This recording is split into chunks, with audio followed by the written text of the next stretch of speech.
TV's Koko Digest Morning Show, and we are coming to you live from the studios of Clock TV. You are also going to be able to watch us on GoTV channel 184, and if you're not in the comfort of your home, you can also catch us on Facebook or YouTube via our social media. Yes, look for Clock TV and join in the conversation there. Now, today's conversations are going to be quite interesting because the ministries, civil service, we are celebrating our Civil Service Week, and our conversations are going to be around that, especially on the main discussion and on the lifestyle segment. So we're going to be talking to some of the national service personnel and the experience with being in the civil service. Business segment is also going to be bringing us the 24-hour economy and the private sector, how it's going to work out. So I'm sure you'll be very interested in that. Sports will be bringing us sports news as always. For now, let's get our hearts prepared to be motivated.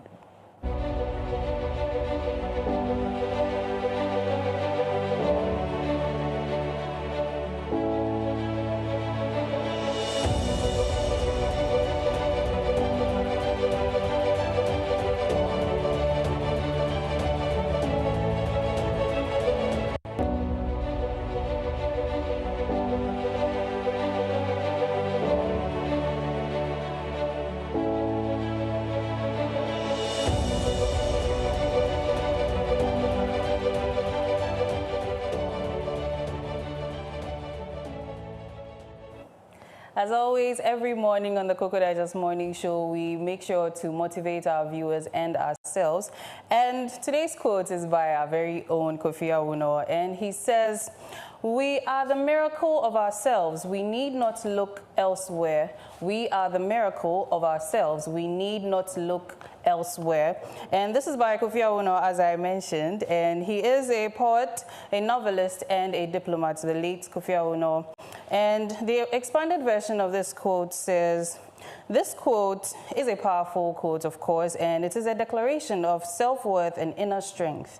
And at its core, it tells us that as individuals and as a people, we embody every miracle we often seek outside of ourselves.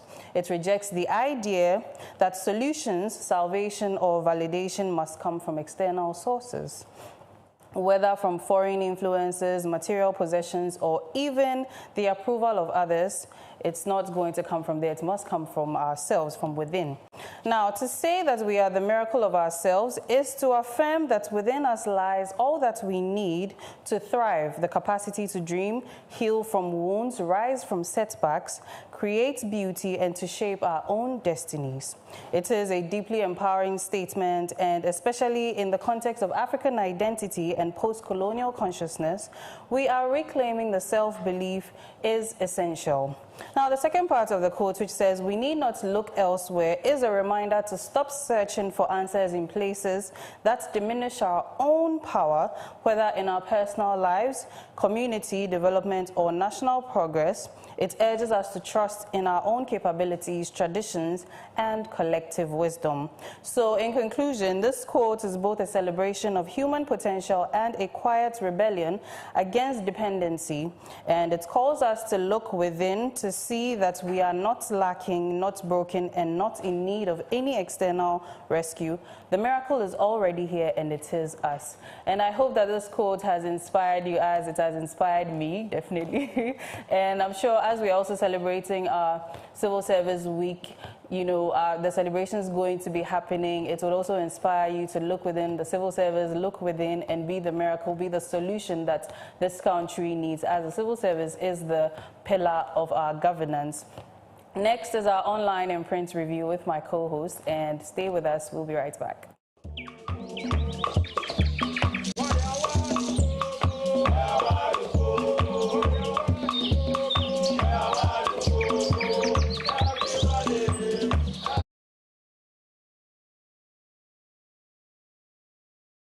Its annual celebration and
In a world where neutrality in the civil service is paramount, Ghana finds itself at a crossroad.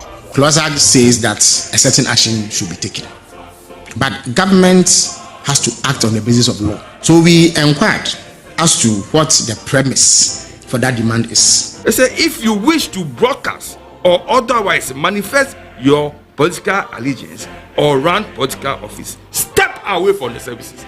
This is Supreme Court talking. It's not Closak speaking or Isaac Wampado speaking. This is the Supreme Court. The Supreme Court judgment on the landmark case of Closak versus the Attorney General has set the stage for a profound transformation.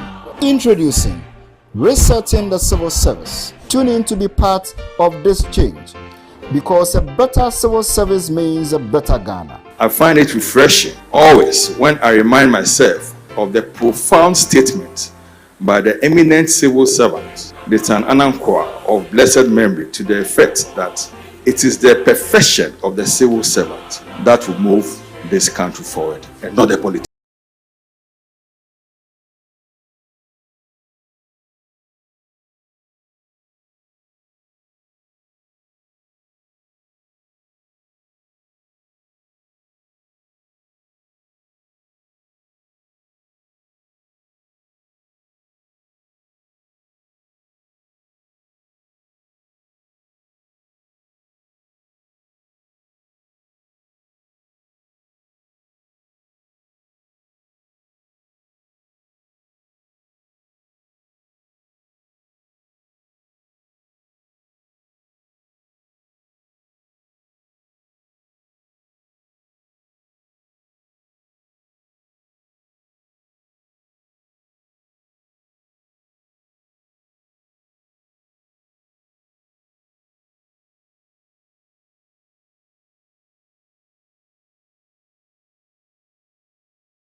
Provide a robust platform for in-depth discussions surrounding employment relations, the rights of workers, the quest for industrial harmony, and evolving landscape of work.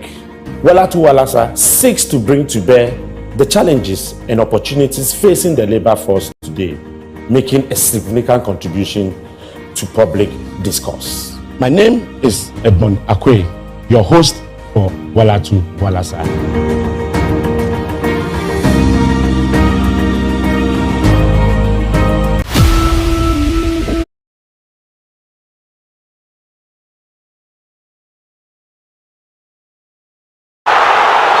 To the deafening silence of defeat.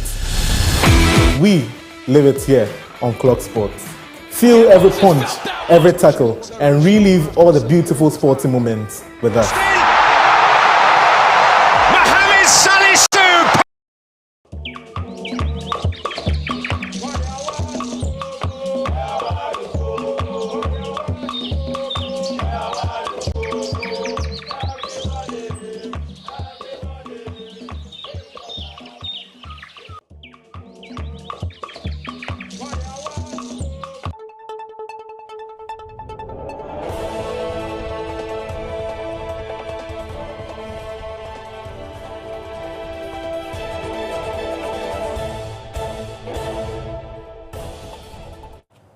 Yeah, welcome back to the Koko This Morning Show. And if you're just tuning in, this is the online and print review. I have my co-host here with me in the persons of Mr. Peter Insia and Mr. Clement Yabankwe. Good morning.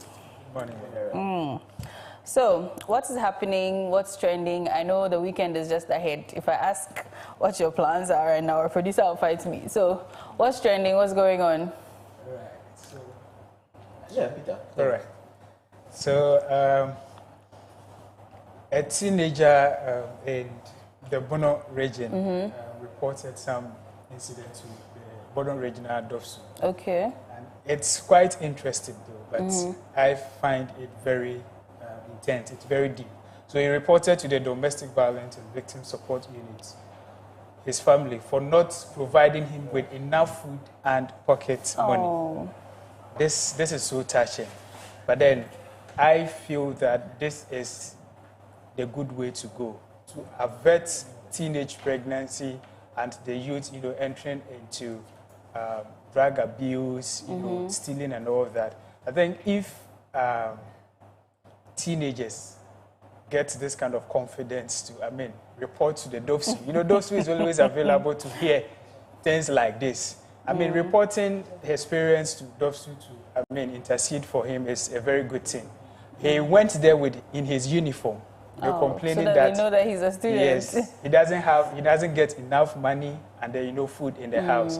And then some of these things should be looked at so that the young ones will not end up on the streets begging money, involving themselves in all manner of things just to get food or money to feed themselves. Yeah. Now, when you take a look at what is happening currently, now when you go to places like the Bono region and other places, those are the places where teenage pregnancies occurs rampantly. These are some of the reasons, but we end up, judging them wrongly. Sometimes they just need, food. Yeah. Parents are neglecting their responsibilities and all that. And then this also comes in with the fact that, there should be some plan checked, family planning and all that. You should look at, how much you make monthly and the number of offspring you want to produce. You giving birth and you're not having what it takes to take care of them, end up, putting burden on the government and as even well. The society, and even society. Yourself, yes. So I think it's a good call. And I also encourage all men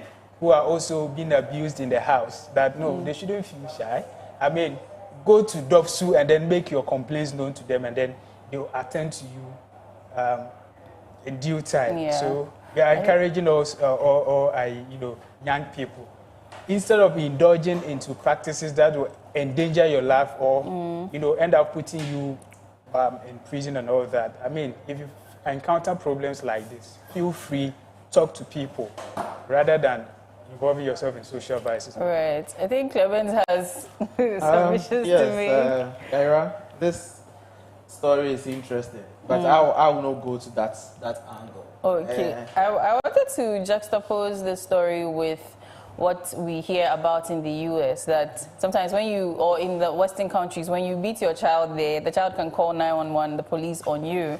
And, you are saying that, so Peter is saying that, the younger ones should have that kind of confidence. But with the way African discipline tends to be, if you've gone to do something bad, your mother used a shoe to beat you or something, and you take this to DOFSU and the necessary agencies, and then they deal with your parents, what happens, or how is it even going to be dealt with? That's even one thing to ask, because this child is here reporting that he's not being fed adequately.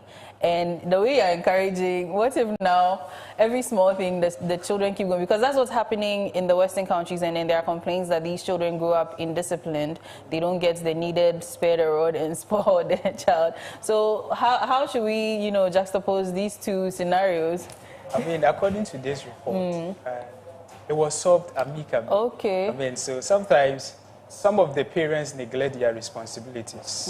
I would say sometimes unknowingly. Yeah. Because, growing up, when you're in KG, the amount of money you are being given to go to school, differs as time goes on. And then even the amount of the quantity of food given to you should differ. But sometimes due to what we call, should I say lack of money, or people do not have money, what it takes to feed the family. But like you rightly said, it wouldn't be something that is going to have a negative impact.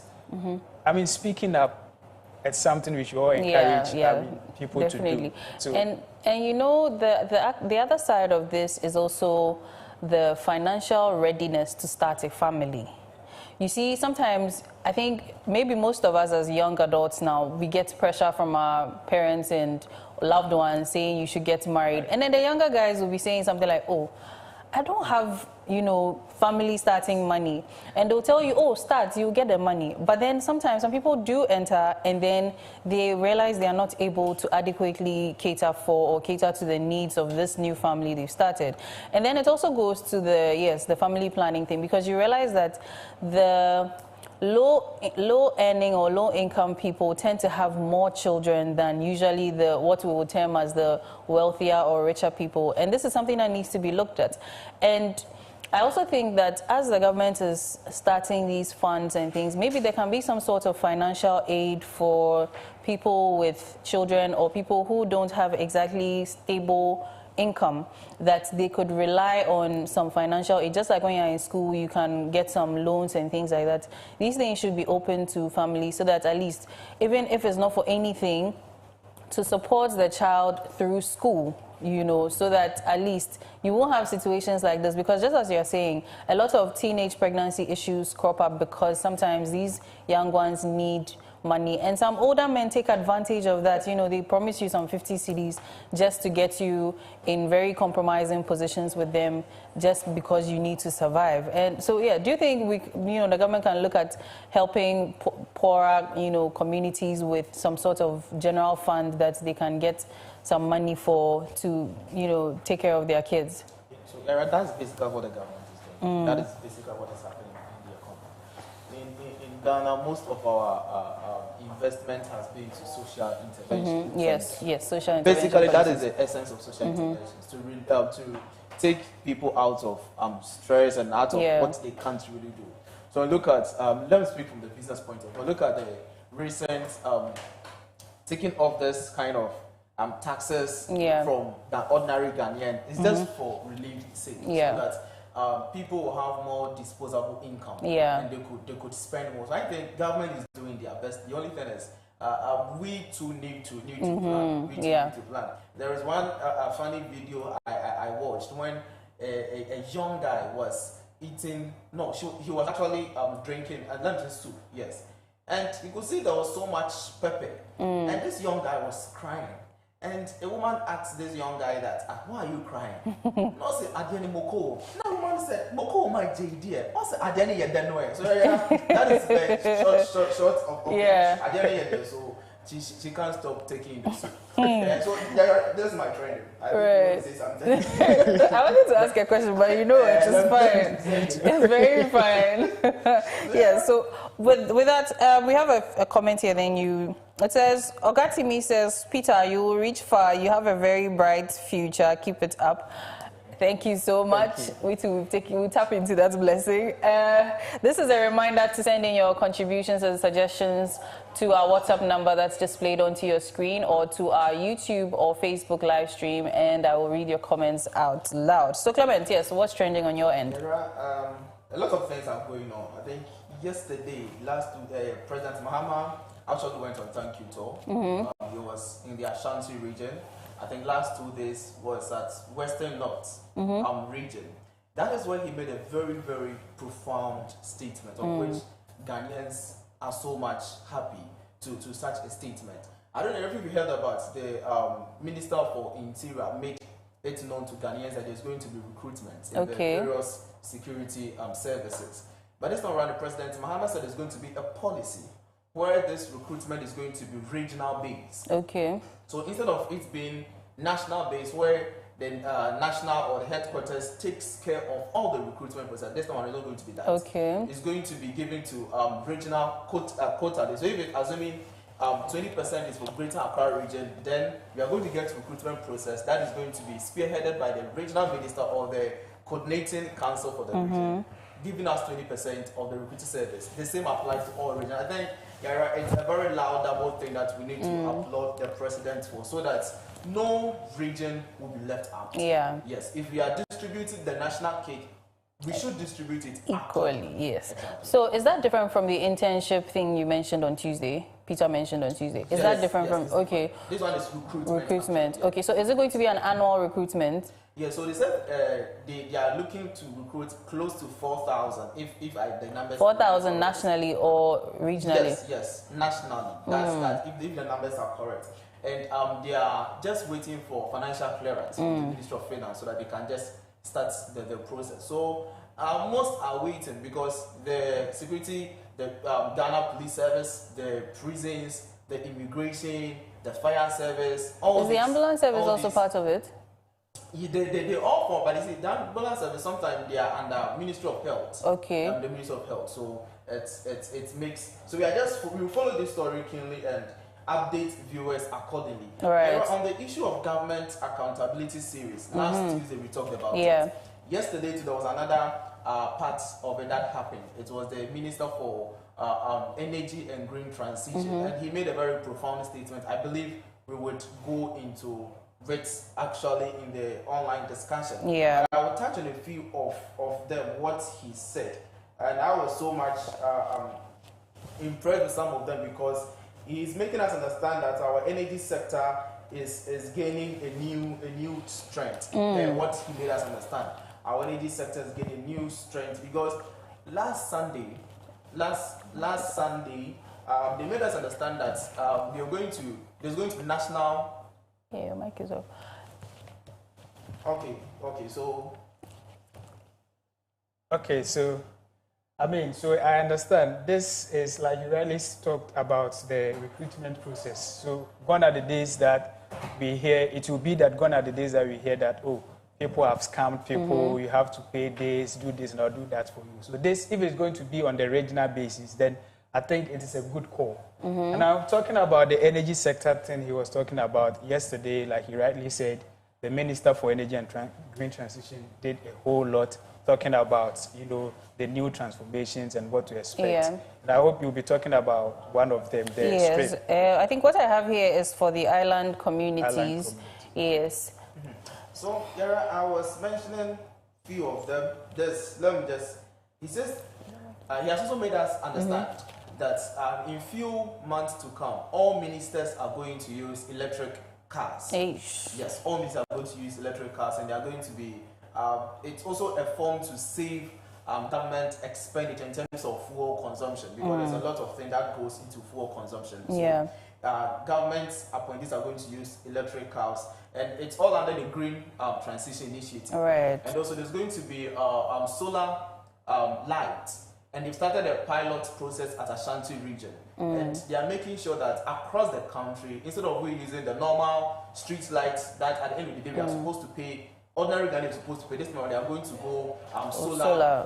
Solar, where at the end of the day the government is really going to handle it themselves. But these are the few things I also want to touch on. Still on the government accountability series, God willing, on Friday we are going to have the Minister of Health also addressing Ghanaians. God willing, on Monday we are going to have the Minister of Defense addressing the good people of Ghana. On Wednesday, and natural resources.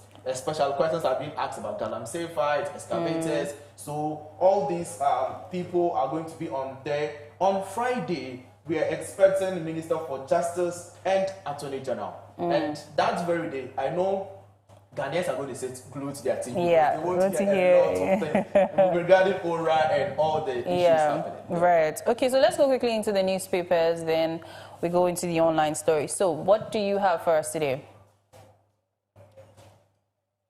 Okay, so I have with me the Informer, and then on the front page we have Akwatia by-election, Interior Minister warns troublemakers.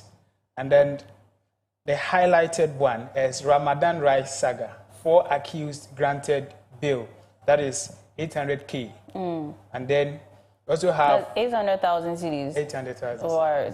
Okay. And then we also have Go and Sin No More. That is MPP pardons a free.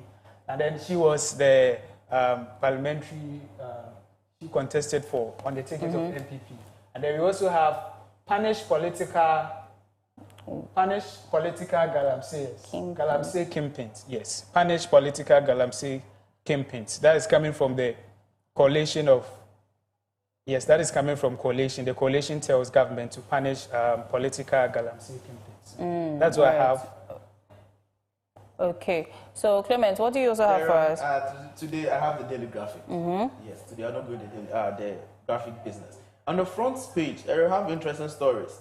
The first one says, families want state support for autism care. And we have another story that talks about GTB Bank's efforts commended, and also Monday workshop focuses on inclusion, that's acceptance. On the other hand, we have over $227.6 million United States dollars ECG contract terminated. It has been terminated because I think we'll get into the details. When you go to page 13 of the Daily Graphic, you get details of that story. Also, Mustafa Hamid, 9 others charged for extorting 280 million Ghana cedis from oil companies. Also, you get that full story from page 20. And teacher licensure exam faces out August 30th. You get full story from page 13 of the Daily Graphic. Right. So these are quite interesting stories. I think, yeah, we need to grab our next Daily Graphic ASAP and then get into those. So let's go quickly into the online story. So this one says, President Mahama cancels 4 benefits for appointees to curb public spending. And it says here, President John Dramani Mahama has directed the immediate cancellation of fuel allowances and allocations for all political appointees as part of stringent measures to curb government expenditure and enhance fiscal discipline. The decision, announced in a July 15, 2025 statement by the presidential spokesperson and Minister for Government Communications, Felix Kwache Ofosu, forms part of broader efforts to streamline governance and redirect resources toward critical national development priorities. Now, the president emphasized the need for leadership to set an example, particularly as citizens are being called upon to make economic sacrifices. Era, I think this, a lot of Ghanaians are saying that it's a good cause because of the fact that ordinary Ghanaian yes, let me say ordinary Ghanaian is going to pay 1 Ghana cedi on the fuel levy per a liter that is being consumed. And before this kind of NAD sector levy, people were asking that are government officials equally going to pay this very levy? And answers were coming. People were saying they're going to pay, people are saying they're going to take the allowance. So if the president is saying that he's cancelling all fuel allowance, I think it's a good thing because you want all of us to, one, be involved in this energy sector debt recovery program that they are just doing. So I would say that is point number 1. Point number 2, Yaira, this cancellation of all the allowances being scrapped is not a new thing. In 2023, President Ronald Akufo-Addo did 50% cancellation. It was factored in the budget of 2023. So it's not really new. What makes it so new and unique is the fact that this time around, President John Dramani Mahama said 100% cancellation. Yes. But there are a lot of questions being asked that, is it that you don't give them full, even an official assignment? Because we have, assuming if I'm going on official duty, am I also going to fund it myself? Or what are we really going to do? I think they have official vehicles for those things before there's the personal ones. So I think maybe this scrapping is for the personal ones because, I mean, time and again, there have been allegations of how much our leaders are spending when it comes to all the allowances they get and things like that. But with this too, you realize that, okay, now that that has been scrapped, then the amount of fuel going to be used will be less, in the sense that, like you're saying, if there's an official duty, you are supposed to go maybe to the State House and back.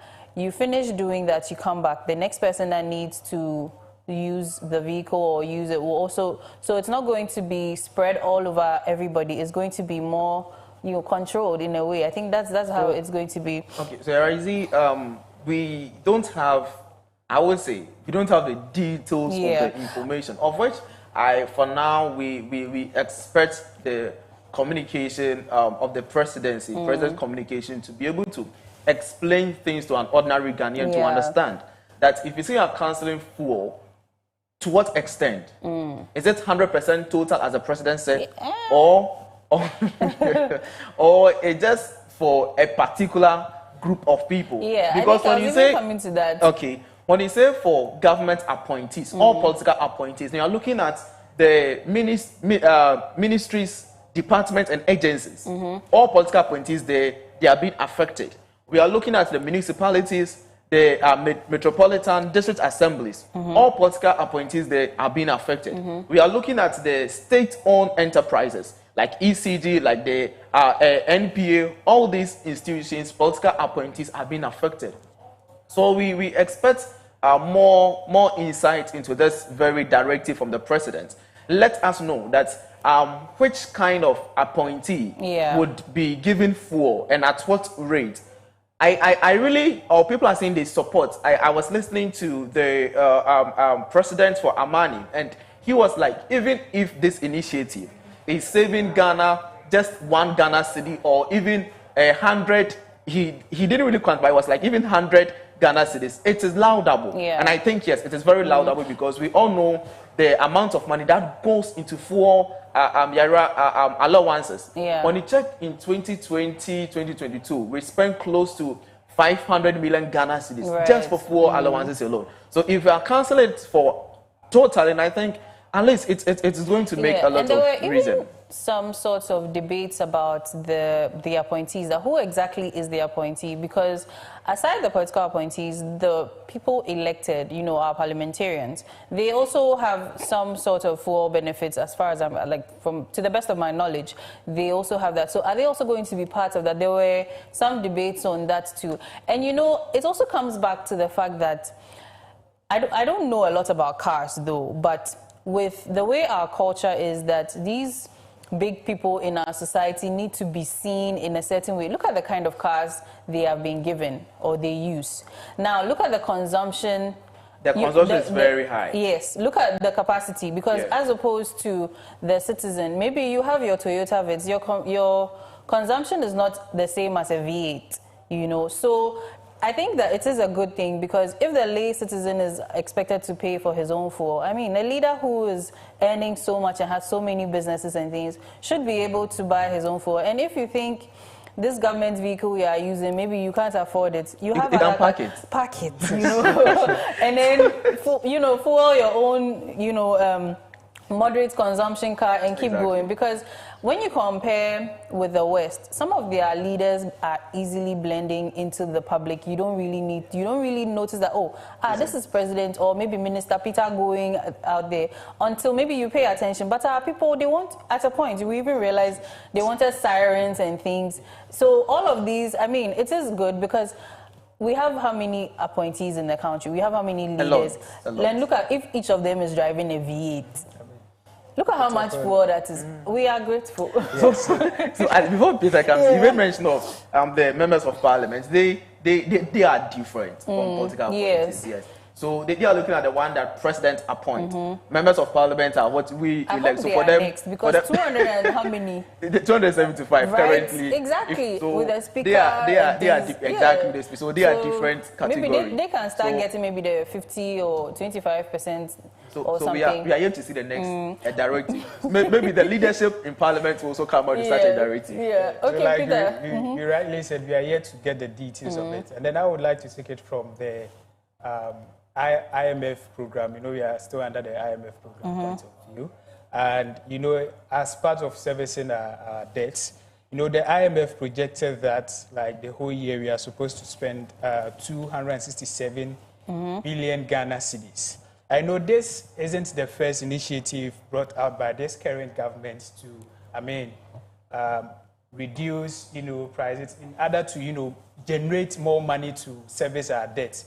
You know, we all recall that they scrapped off, you know, the better tax, and now they've implemented the one Ghana cedi levy on fuel taxes and all that.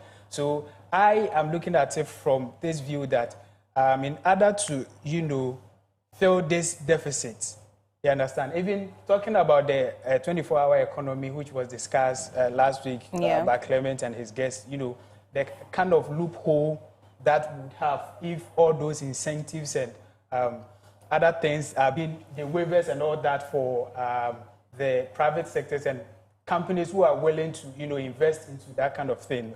So I believe that government, as a measure to also generate money to cover this deficit, is, you know, is part of it. So government of Ghana has projected to spend 271 billion Ghana cedis.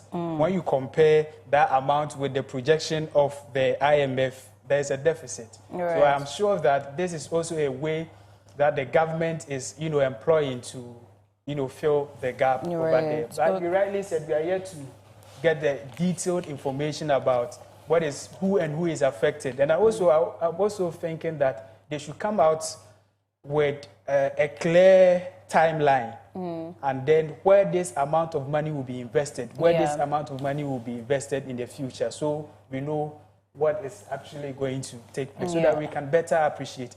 And I think the cuts should also trickle down to all these other allowances that our leaders get, because the layman thinks that entering into governance is an avenue to make money. Why is that? Because of the notions around the benefits you will get. If they know that you are going there to work and earn your money, because all these benefits have been slashed to a more moderate amount, people will not be entering for selfish reasons. We are in this country, we've been hearing all kinds of things from even people on social media, our mates and things. So I hope it goes all the way. Please forgive me. I also think that, in as much as we are all saying that it's a good initiative. I mean, you saying it should come down to some extent. I mean, we should also, motivate our leaders to actually also do more. So, I mean, it coming down to some extent will also go away to demotivate. No, okay, let me rephrase what I mean. What I'm trying to say is that maybe the benefits and allowances should be revised. Because I remember there was a time where the list of benefits some of our leaders get came out some years back, and it was surprising. Those who even get the police escort and things like that, the payments, I think house help allowance and a whole lot of things like that. These things should be reviewed so that people don't see getting into leadership as a money-making avenue, but rather something to, empower us, make this nation great and strong like we need it to be. So I think the president has started. Let's hope. Let's hope that he gets to. Let me take a few comments, then we go into the next story. So this one says, "Hello, Koko Digest. Good morning to everyone. However, it is clear that cancelling fuel benefits for appointees is a move to reduce public spending and promote fiscal responsibility. This decision might be seen as a way to set example and show commitment to austerity measures. My question is, how long will this continue, Yaira?" G Inspire in Alajo is asking me, please, we are hoping for the best that it continues decades and centuries on.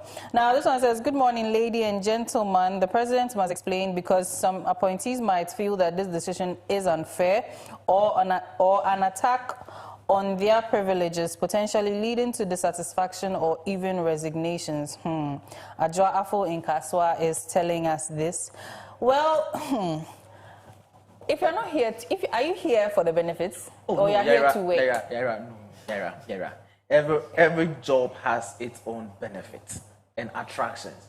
So for that one, your job, do you have full allowance? No, Yara, if I don't have full allowance, I might have other things I do enjoy. You still use your salary to pay for fuel, don't you? No, you still have allowances we do enjoy. So for you saying that they should cancel everything, that one, I didn't say they should cancel. So I said they should review. Yes, so they'll review. That's what the president has started. So let's still wait to see what will happen. Okay. What will happen next. I'm also but you see, after the appointees, I think we need to come down to all of the institutions. Exactly, that's all what the I'm institutions. trying to say. So the president, yes. So this one is from Emmanuel Edu Opon. He says, "Hi, good morning. Really enjoying the discussion. I would like to commend the president for the bold initiatives he's taken to save the country. Some possibly avoidable expenditures draining the country. God bless him."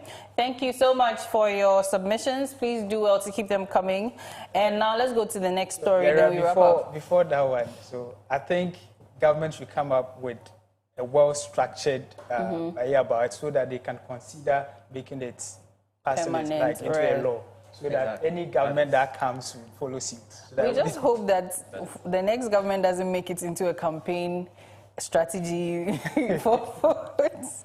Right, so the next story here says Ghana launches $85 million or an $85 million renewable energy project to power remote communities. Now, the Energy and Green Transition Minister John Jinapor has announced the rollout of a major renewable energy project aimed at expanding clean energy access, especially in remote and island communities. Speaking during a sector performance update on July 16, he revealed that the Ghana Scaling Up Renewable Energy Program, which is known as STRIP, was officially launched on May 30, 2025, And the initiative is supported by an $85 million grant from the African Development Bank, Climate Investment Fund, SECO, and the government of Ghana. So I think this is what you wanted to touch on with regards to the accountability series, no? Exactly. I think Peter will start, then I come. Okay, so my highlight is on the fact that we are going to use the solar energy. I mean, it has been something that I've been talking about, and I think it's a very good initiative. So it should be extended to all the ministries, so that all the ministries should use this solar power panel as a way of, balancing what we have from the hydro, thermal, something. Yeah, so I think it's a very good initiative. Like Clement rightly said during his submission that when this one comes to bed, they are going to exchange it with the street lights. And I also heard during his submission that there will be some kind of transition that in the daytime you are going to depend on the solar panel for like energy, and then at night you transition to the thermal plants to ensure longevity or something like that. Yeah. Well, I hope that the employing of the solar panels would also create job avenues where people will be trained into repair and maintenance of solar panels, because we don't have a lot of that, and the few we have are quite expensive. That's why transitioning into solar energy has been a bit of a challenge. So if that too becomes something that people are interested in learning and becoming solar panel technicians, then it becomes a double benefit for us. Creating job for the youth, and then giving them hope. So we can even have Peter here. He's a solar panel technician as well as presenter. So yes, one more comment here. It says, hello, Koko Digest, good morning. The project will create up to 2,865 jobs during construction, with 30% targeting women and youth. Kudos to our energy ministry. This is Kwesi Asare coming from Kumasi. Thank you so much for the information. I think he has a lot of information. I was getting one because in the submission he talked about training. You mentioned, so I was trying to get that very one. But there's another thing I still want to say.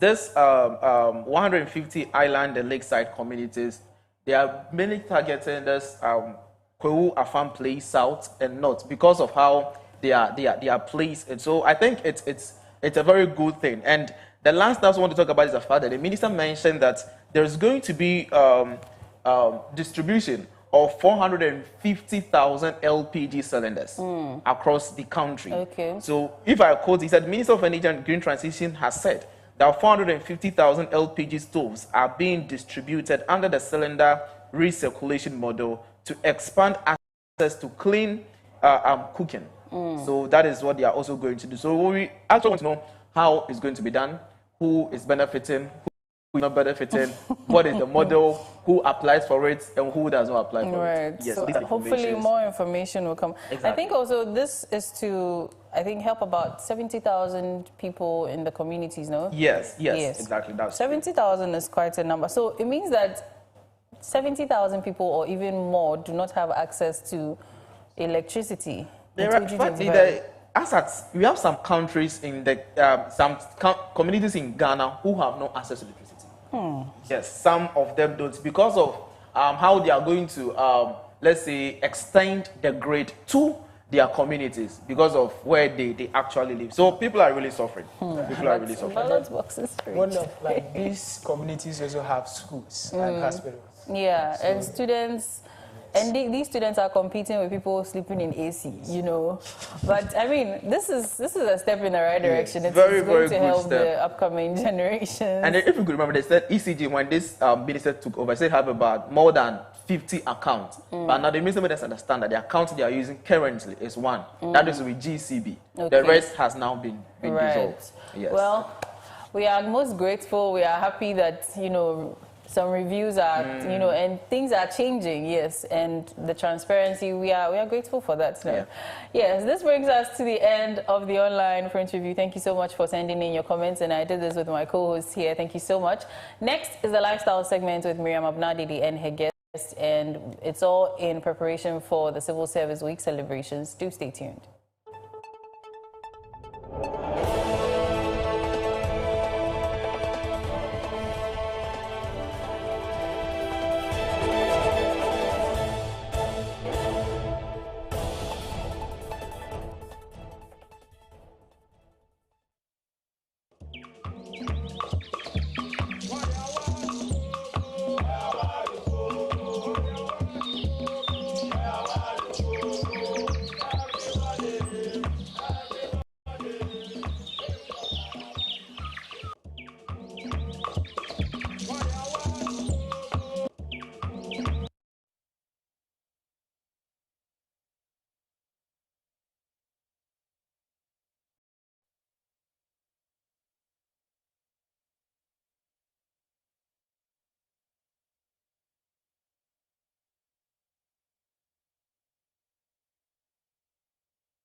because I have with me two little bees. They are national service personnel with us here at Clock TV, and it's all about the 2025 Civil Service Week celebration and also the 2024 award ceremony, which is happening from now through to next week. And as part of our conversation, we want to take the experiences from the national service angle. We want to know how, you know, they are involved in this whole celebration, and also their experiences so far being with the service. And so that is the conversation we are going to be having in the studio with me. And so just as I said, I have two girls here with me, and they are going to share their experiences with me. I have Felixa Mensah and Love Lavi. Now let's get straight into our conversation. Hello, girls. Hi. Okay, so before I even ask you my questions, like, how do you guys feel appearing on TV? Felixa, let me start with you. I'm a little bit scared. Scared? Yes, more. But it's just a normal conversation. It's my first time being on TV, so I'm a little bit scared and shy. Shy? Yeah. Hey, Felixa is not a shy person. Today I am. Love, what about you? I'm a little bit nervous. Okay, so okay, so yesterday was the float and also the press launch of this whole Civil Service Week celebration. And before we even get into knowing, you know, the experiences we have with those in the studio right now, let's take a look at some, you know, experiences that some people shared. Those with the other ministries, they shared their experiences with us at the press launch. Let's take a look at that. We'll be back shortly. Hello guys, it's your girl Miriam Abna Adede, and today I am at the auditorium, Nathan Kwao Auditorium here at Clock SAG headquarters, and it is all about the Civil Service Week celebration 2025. And as part of our lifestyle segment, we are going to be interacting with a few national service personnel to hear from them, their experiences, how the service has been so far for them, and they will share, you know, their expectations as to what they really want to see or they really want to experience with this year's Civil Service Week celebration. And so stay with us as we get interactive with them. Hello. Hi. Please, what are your names, and then what do you do at where you work now? Okay, I'm Ofusu Hinebeniza at Procurement Stores. You're a national service? Service personnel. Same, but I'm called Preska Minta. Preska? Yeah, Procurement Stores. Okay. Yes.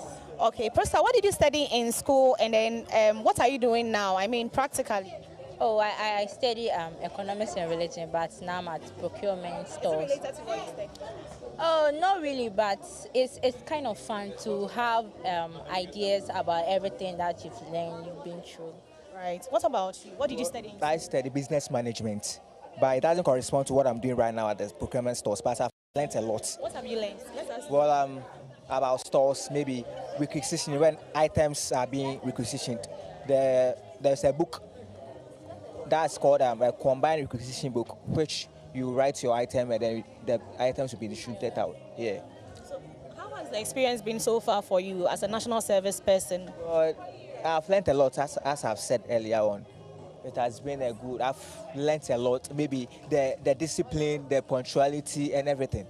Yes. What about you? What have you learned over the few months of being a national service person? Oh, it has been great, and our store has been awesome because some people, when they come with their acquisition books, they want to give you pressure, which will make you confused, but you have to be motivated and active that what they are requesting for is what you wish to give them out. And something you have to be tough, but because pressure will come here and then you have to find ways and means to organize yourself and know how you are dealing with your internal customers and external customers. Okay, so lastly, how has the Civil Service Week celebration been for you? It just started yesterday. I don't know if, it started yesterday. How has it been for you? Oh, it has been great. It has been awesome. Like every institution participating and you meeting different friends. It makes your relationship with other people great and awesome.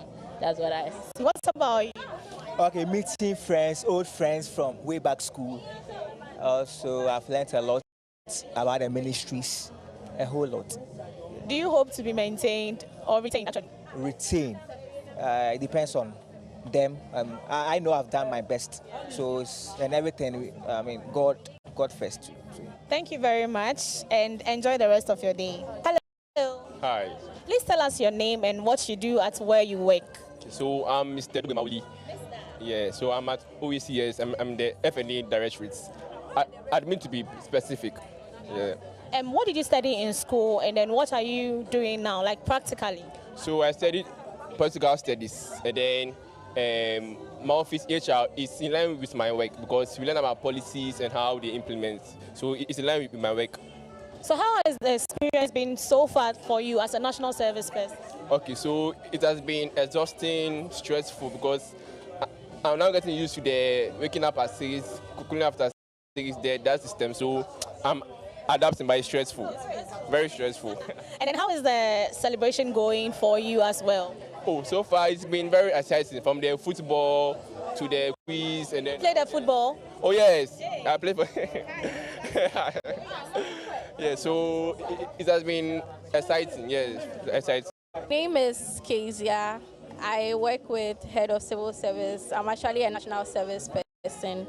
And so far, my experience, it's been okay, it's been cool. Like, I've enjoyed the place so much. I've really learned a lot because it's related to the field like what I studied in school, business admin. So I've really learned a lot, from school. I've been able to practice some things that I had learned from school. And yeah, my experience so far has been great. That's all I can say for now. How's the celebration going for you? It's been cool. Yeah, I'm excited about it, and I'm actually waiting for the awards night because I heard it's really, really nice. There's a lot of food and also. So yeah, I'm actually prepared for that, and so far everything is fine. The flows, the music, everything is perfect. So yeah. What's your name? I'm Daniel Puplamfu. Okay, where do you work? Office of the Head of Civil Service. What do you do there? I'm a service personnel at the Council Directorate, Civil Service Council. What did you study in school? Geography. And how is that related to what you do now? It's not related, but we just have to fix ourselves in. So we are here, and so we have to do the work. So far, how has the experience been for you as a national service person? It's been great. It has been great. It has helped me in admin works because before I was not able to type letters, memos, and all that. But now I'm able to, do all of that. Yeah. And then the Civil Service Week celebration, how is it going for you? And are you excited about the program outline? Which one do you like? Is it a cooking competition? Which of them? Okay, so it has been great from day one. Then the one I liked most was yesterday's one, the quiz, the interministerial quiz. Yes, I like that so much. It helped me learn more because I want to learn more. Yeah, so, yeah. Thank you very much. Okay, so my name is Jeanette Mensah, and I work at Office of the Head of Civil Service, and I work with the Internal Audit Department. What do you say? I'm a national service person. Don't worry, you work there in Jesus' name. My department, so I'm mostly in charge of the secretariat duties like filing documents and recording them and keeping tracks of documents and other stuff.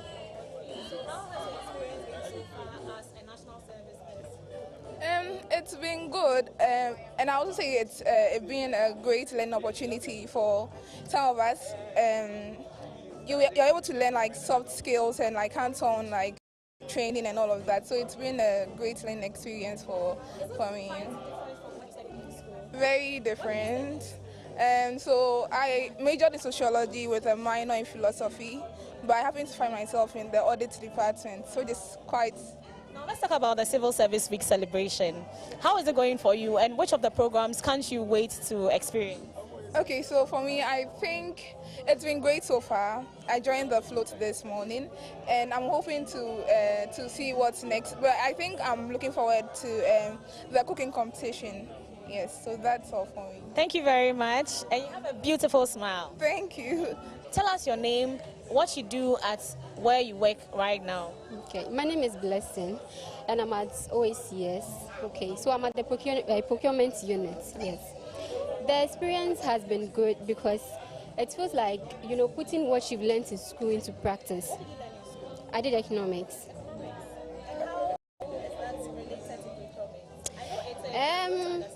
economics is business. It's a business program, and procurement too is in the business side. So it's kind of related, but a bit far, like different, yeah. So your experience has been fun, right? Sure. Learning new things because I really didn't know anything about procurement. I won't say anything, but I didn't know much about it. But now I think I'm learning so much. So yeah, it's been interesting. This morning in particular has been so amazing, fun and all that. Yesterday too was about quizzes and all that. So it's been interesting, yeah.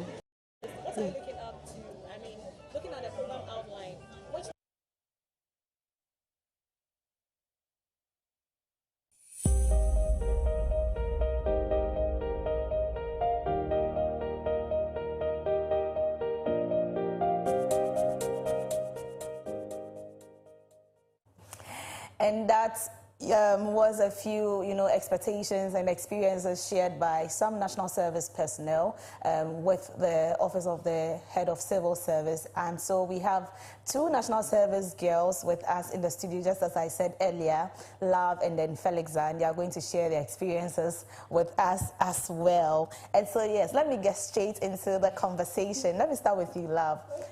How... I like the way you guys are comporting yourselves, like so demure. Hey. So mindful. So, how has your national service journey been for you so far? Oh, my national service journey has been not great. Initially, I had no experience in media, and I didn't know national service was bringing me here. It hasn't been easy, but I would say so far so good. Yeah. Felix, when you were about to start your national service, do you have expectations, and have those expectations been met? I'm going to be honest. Like as I've said, you've always been honest. Yeah, we didn't know we were coming here. We didn't know we were coming to media. I thought maybe like office, and maybe I'll just go and sit at the back of a computer. Yeah.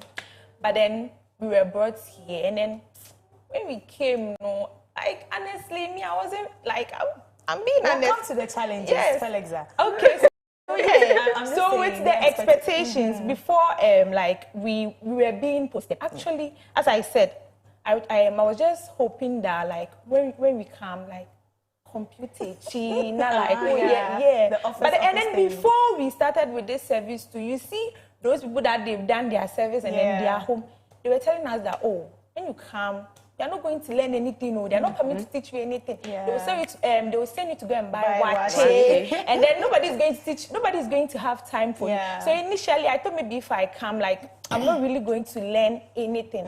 But then when we came here, and then because that's not something that we studied in school, like here, so I think we having you guys like you, you guys teaching us, so it changed my expectations before. Cause earlier I thought if I'm not coming to do anything, I'm just coming to sit here. Yeah, and then I'll go and buy wache. What did you study in school? Okay, so I did education and social work. Oh, okay, that's quite related to what we are doing. Education. You educate people. Social work. Yeah, maybe it's all about small. Yeah, teacher. Madam Felix. Okay, Lam, what did you also study in school? I studied political science and geography. So, what were you expecting to do, like in future? Because if you studied business admin, you'll be, thinking you'll be in the bank or something. Political science. Initially, I was like, I wanted to do my service in Parliament House, with politics. But when I was brought in, they were like, we don't do politics. I was like, hey, how am I going to fit in? Our boss is watching, so don't worry. We'll fix you in a political somewhere. But Felix, let me also come to you. Professionally or personally, would you say your experiences, have shaped you in a way, professionally or personally? I would say professionally, because now I'm able to work with other people. Like I've learned a lot about teamwork. It's not everything that you have to do on your own. You have to involve others to win it. And then time management, that one is very important, because at first, now I'm not someone who is really time conscious, but for now, from this time to this time, you have to do this, like when it's 12:30, lunch break, so you have to manage your time. Or else you'll be lacking behind. So I think teamwork and then time management. I like the way you came to work very early today. Yes. Hey, maybe I always come to work early. I always come to work early. I thought it was because of the morning show, so you came very, very early. I didn't want to be late. Auntie B is watching. Yeah, Love, let me also hear from you professionally, personally. No, let's take it from the personal aspect. Were you someone that knew how to socialize? Were you an open, minded person? Never. Really? Because I remember when you came, you used to be very quiet, very reserved, and you hardly hear Love talk. But it's because of clock tea. The people in clock tea, they influenced me. My communication skills, everything has changed. I've been able to socialize with people and all that. Today, I didn't know I'll come and sit here. Your biggest lesson, learned so far? My biggest lesson learned so far is you shouldn't know everything to become valuable in a place. You should be willing to learn. And then yes, I shouldn't forget that, working with different personalities.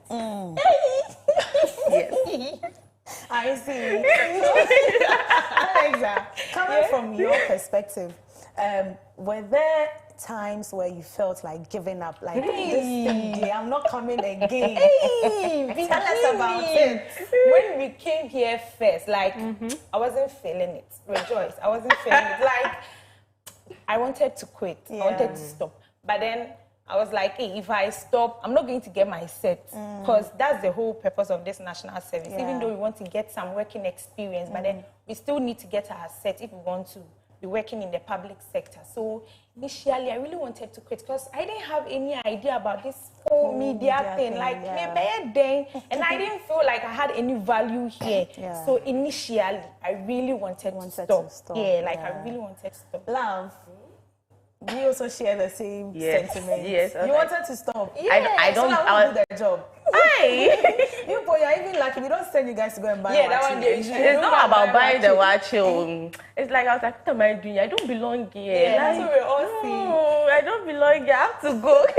So tell us about some of your challenges. Oh, my challenges. Working under pressure. And what else? Working under pressure, and then, as I said earlier on, working with different people. Alexa, what about you? My challenges, like I said, adapting to something that I had no idea about. It was really difficult. But then I'll think, you are Miss Yaya and she was the one motivating us. She would call us and she'd be like, you guys, you don't have a choice. This is where you ask whether you like it or not. Sometimes she'd be like, I was just like you. When I came, I was just like, I didn't know anything. But with the motivation from Yaya, it helped us to adapt. Like, we had to psych our mind out. This is where we find ourselves. This is where we have so we have to try and then. Right, I see. And I remember yesterday you guys were sent out to go and cover, the floating and other things. Assuming you came back and then your report was refused or rejected by me, as usual. How would you have, dealt with such a situation? I want to know how you guys deal with disappointment, rejection, breakdowns, because there are times you work overtime. You have to stay here. Some of your colleagues close at 4 p.m. But here, you close around 6, 7. Sometimes you have to come at dawn. How do you guys deal? Let me start with you. How do you deal with such situations? With the help of my friends and then supervisors. Like, you'll be like, this is not the end. You should do it this way, do it that way. Maybe when you try this way to work, you should be okay with your work. They encourage you to do it. And then it's not always that you have to take everything to heart. Like, if they tell you something, you just have to work on yourself. Don't take it to heart. Don't take it too personal. It's not professional. It's not ethical. I wish this was a personal conversation. Who said something that this girl nearly cried. I cried. You cried. Someone said something to her and then she felt down.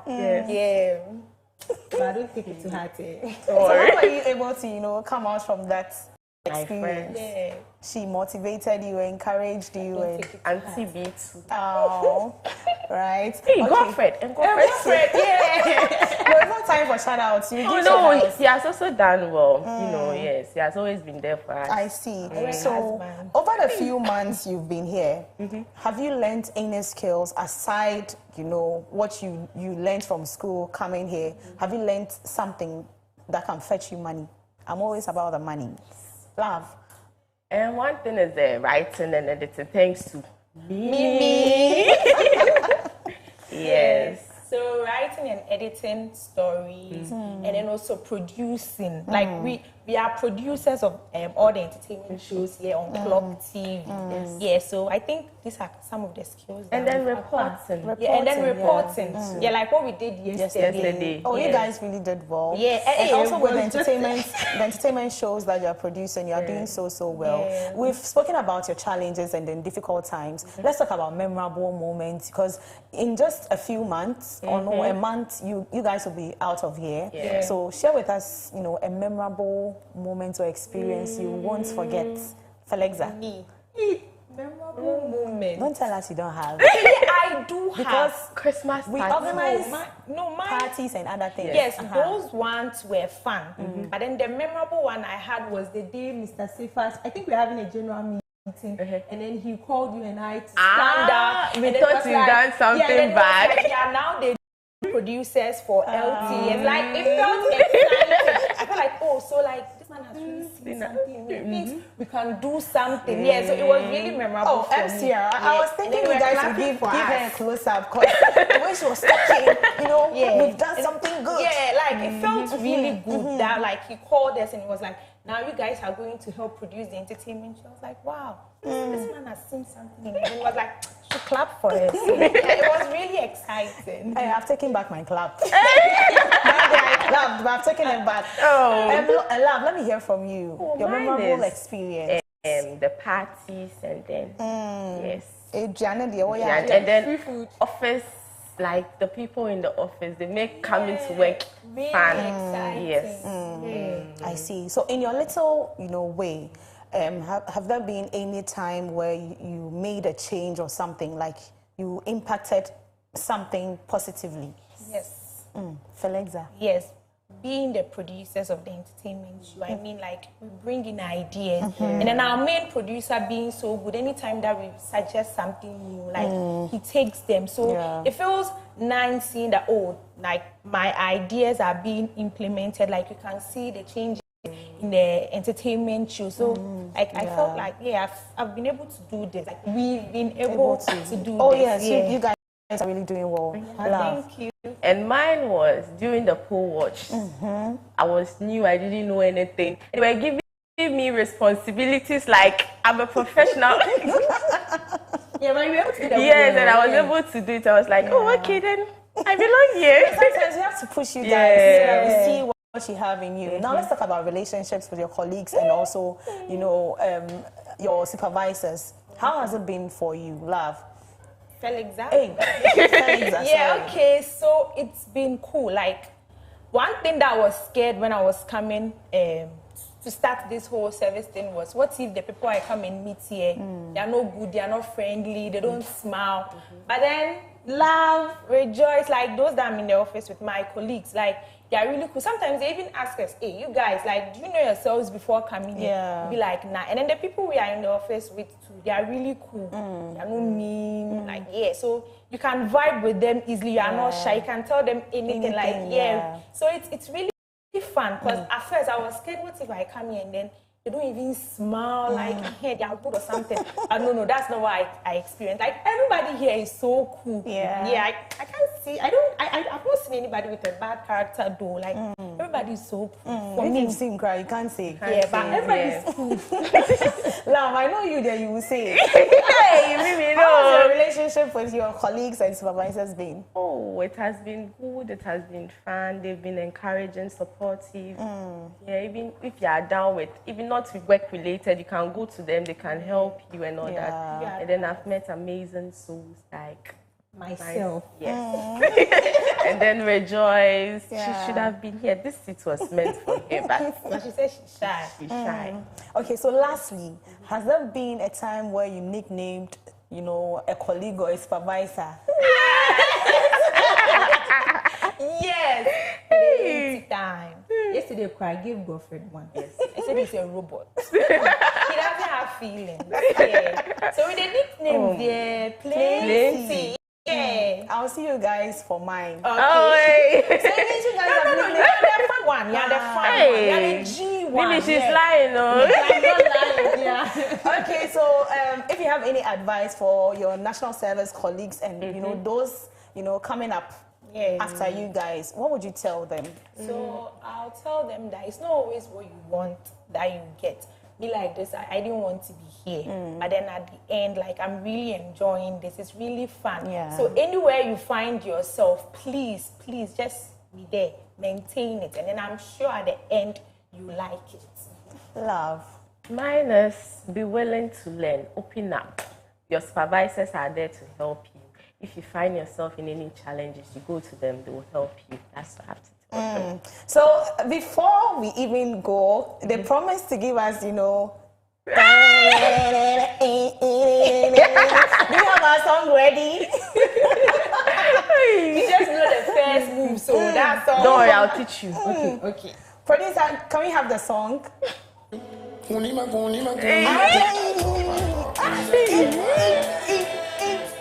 Hey.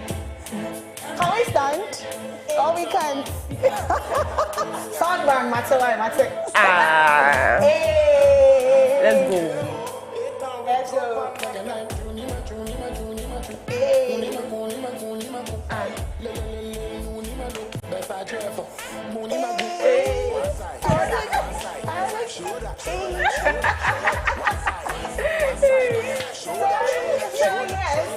It's always fun with these girls, and I mean, I also have to say that they've been very amazing with us here at Clock TV. Their support and contributions to our programs, productions, everything has been successful with them, and I have to say you guys are doing so well, and thank you for appearing on our show. It wasn't easy convincing you guys, but you appeared, and so yes, I did this with Felix Mensa and also Love Labi. Let's do some few birthdays and then we'll be out of it.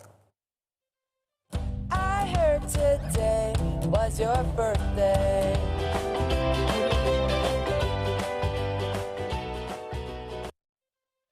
I heard today was your birthday.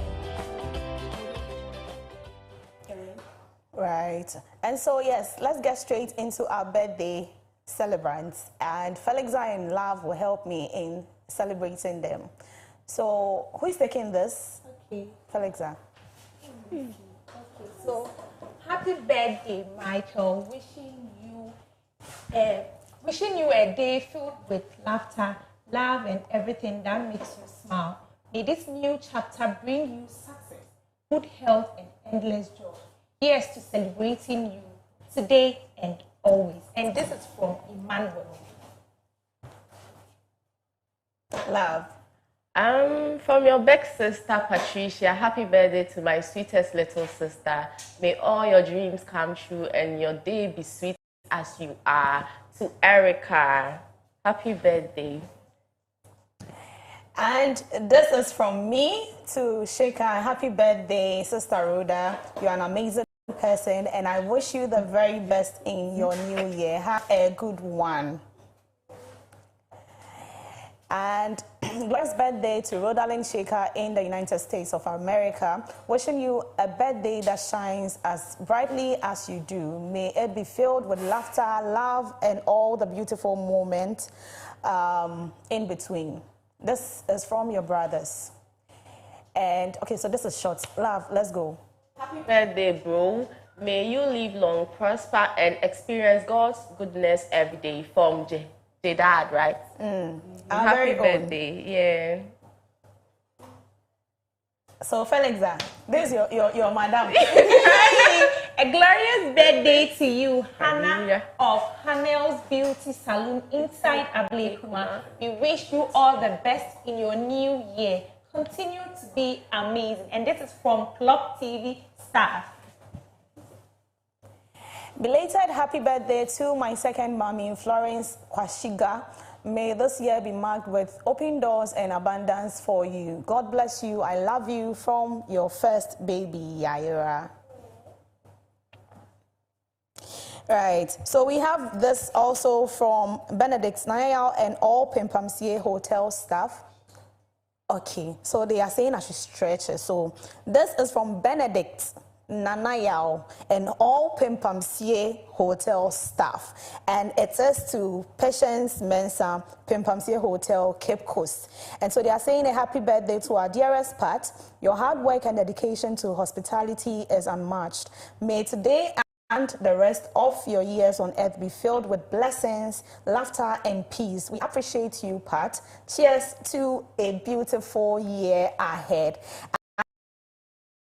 This, so the person's name is Jeff, your boyfriend, and it is too precious. And so it says, I pray the Almighty God protects you and grants you more health. I pray for God's unending grace and blessings upon your life. Enjoy your day to the fullest, my love. This is from your sweetheart, the king of your heart, your baby, Jeff, your boyfriend, and to Precious. And so yes, this is all we have for you here on the birthday segment. A few shout outs.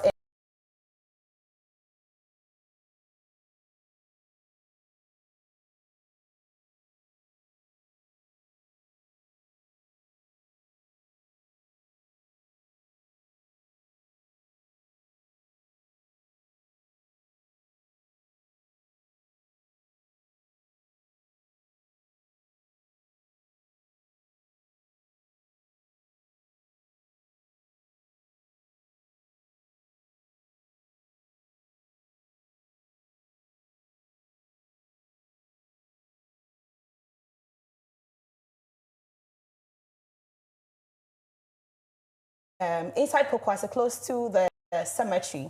And so if you want, it's not about that. So yes, they did my beautiful hair for me. And yes, so my name is Miriam Abna Adede. I did this segments with Felixa Mensah and also Love Labi. Up next is the sports segments with Benedict Nketia Kwating.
Go move on.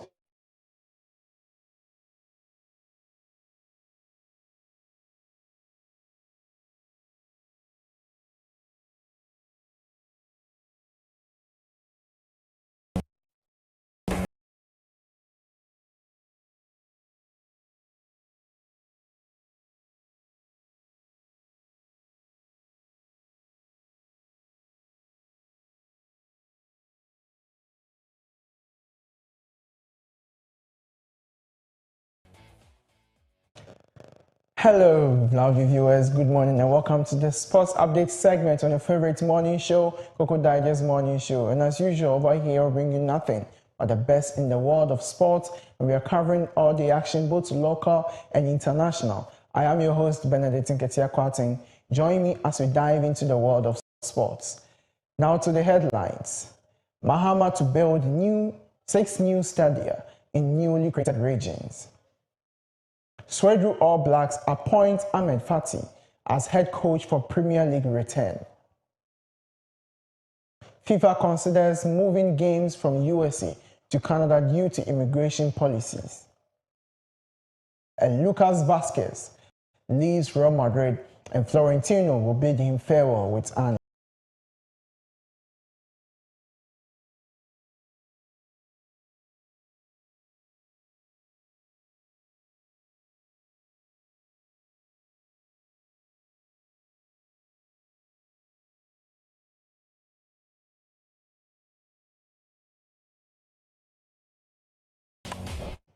Now to the main story.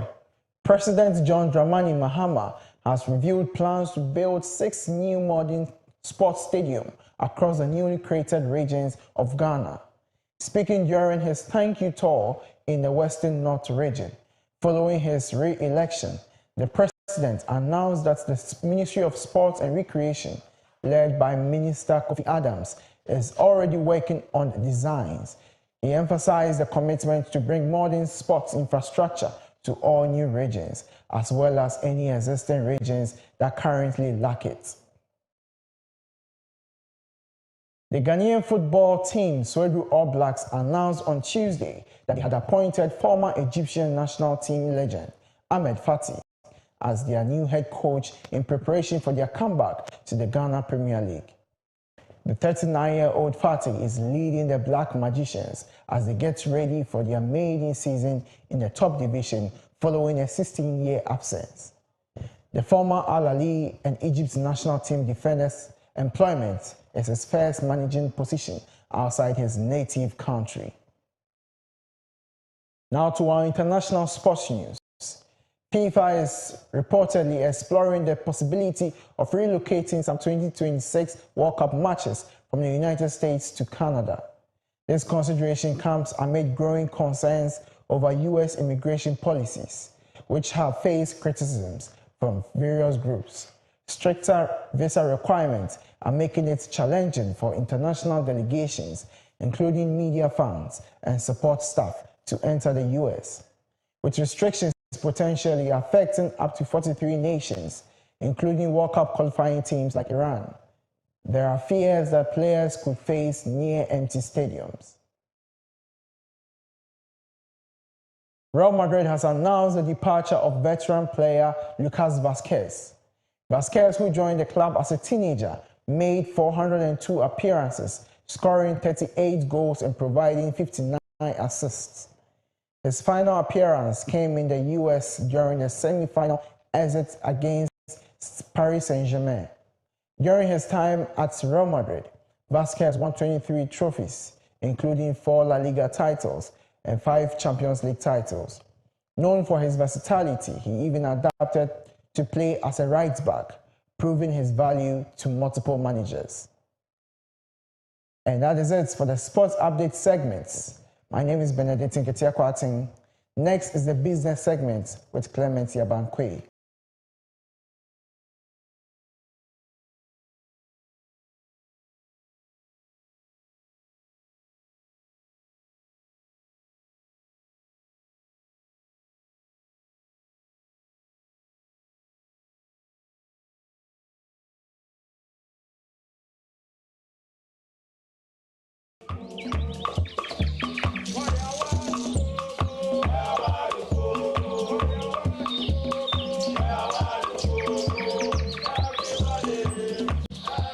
The Ghana Civil Service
discourse. My name is Edmond Akwe, your host for Walatu Walasa.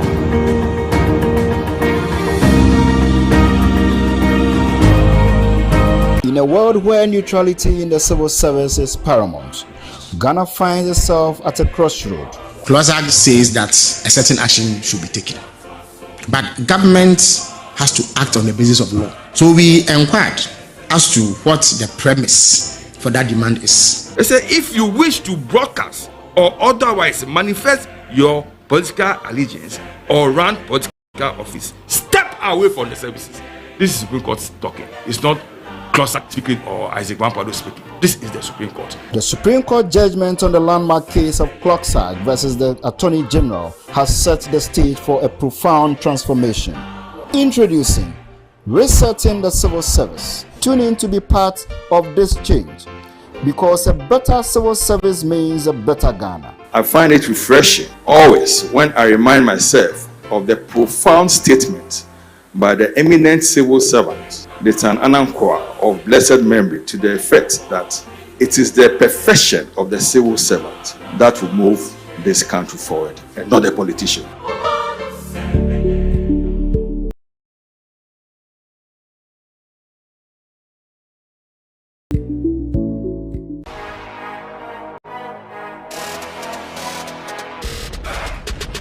To add all those test spots to like application and something like this.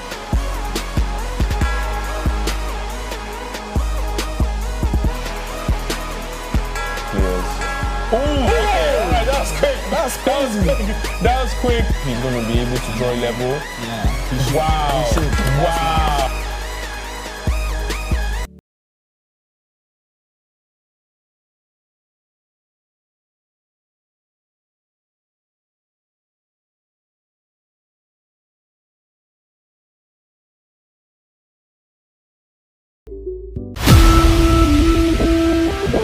From the loudest roar of celebrations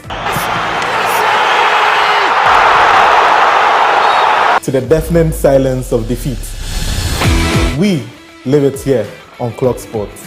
Feel every punch, every tackle, and relive all the beautiful sporting moments with us.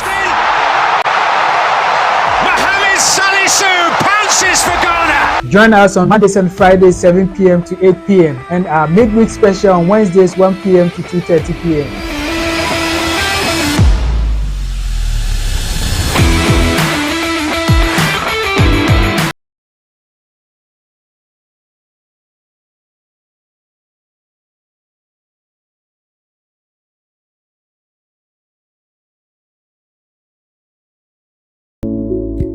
This is how we do. M-I-M-I, Divalish, aka, you know the name? Ghana music has really been has really been doing great stuff. Whenever Mr. Drew's on stage, it's a blast.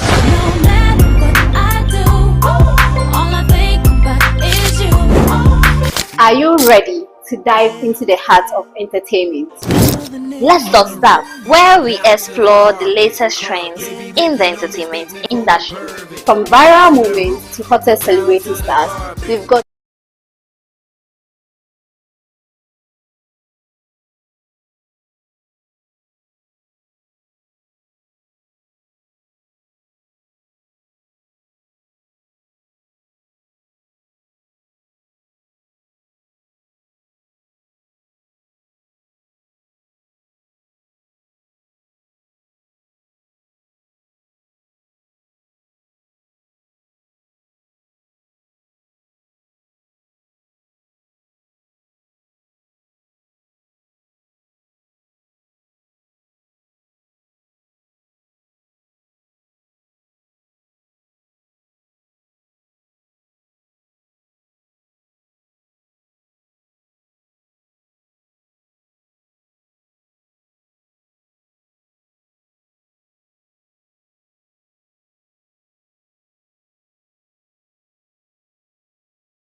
Kiss FM and the Angel.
Welcome to the Business Update segment. I am Clement Yaban Kwe.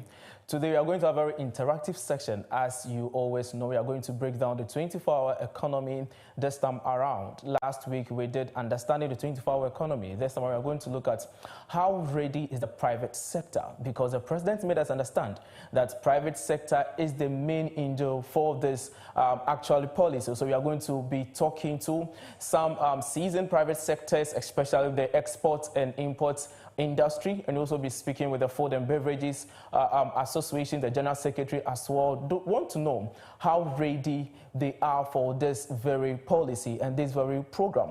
Are they really willing? And looking at the incentive provided by the government, is it going to help them? And some of the import duties that the government is going to take off, is it really going to help them expand and also help the government to achieve its targets in the 24-hour economy policy? But before we dive into the major conversation, we just want to take a look at what the president said during the launch of the 24-hour economy. The 24H+ agenda is not simply about extending working hours. It is about unleashing productivity, expanding opportunity, accelerating exports through well-structured, multi-sectoral, and inclusive interventions. We're not attempting to fix everything everywhere all at once. The private sector will lead the 24-hour plus program. Government will facilitate and not dominate. The 24H+ agenda is not simple.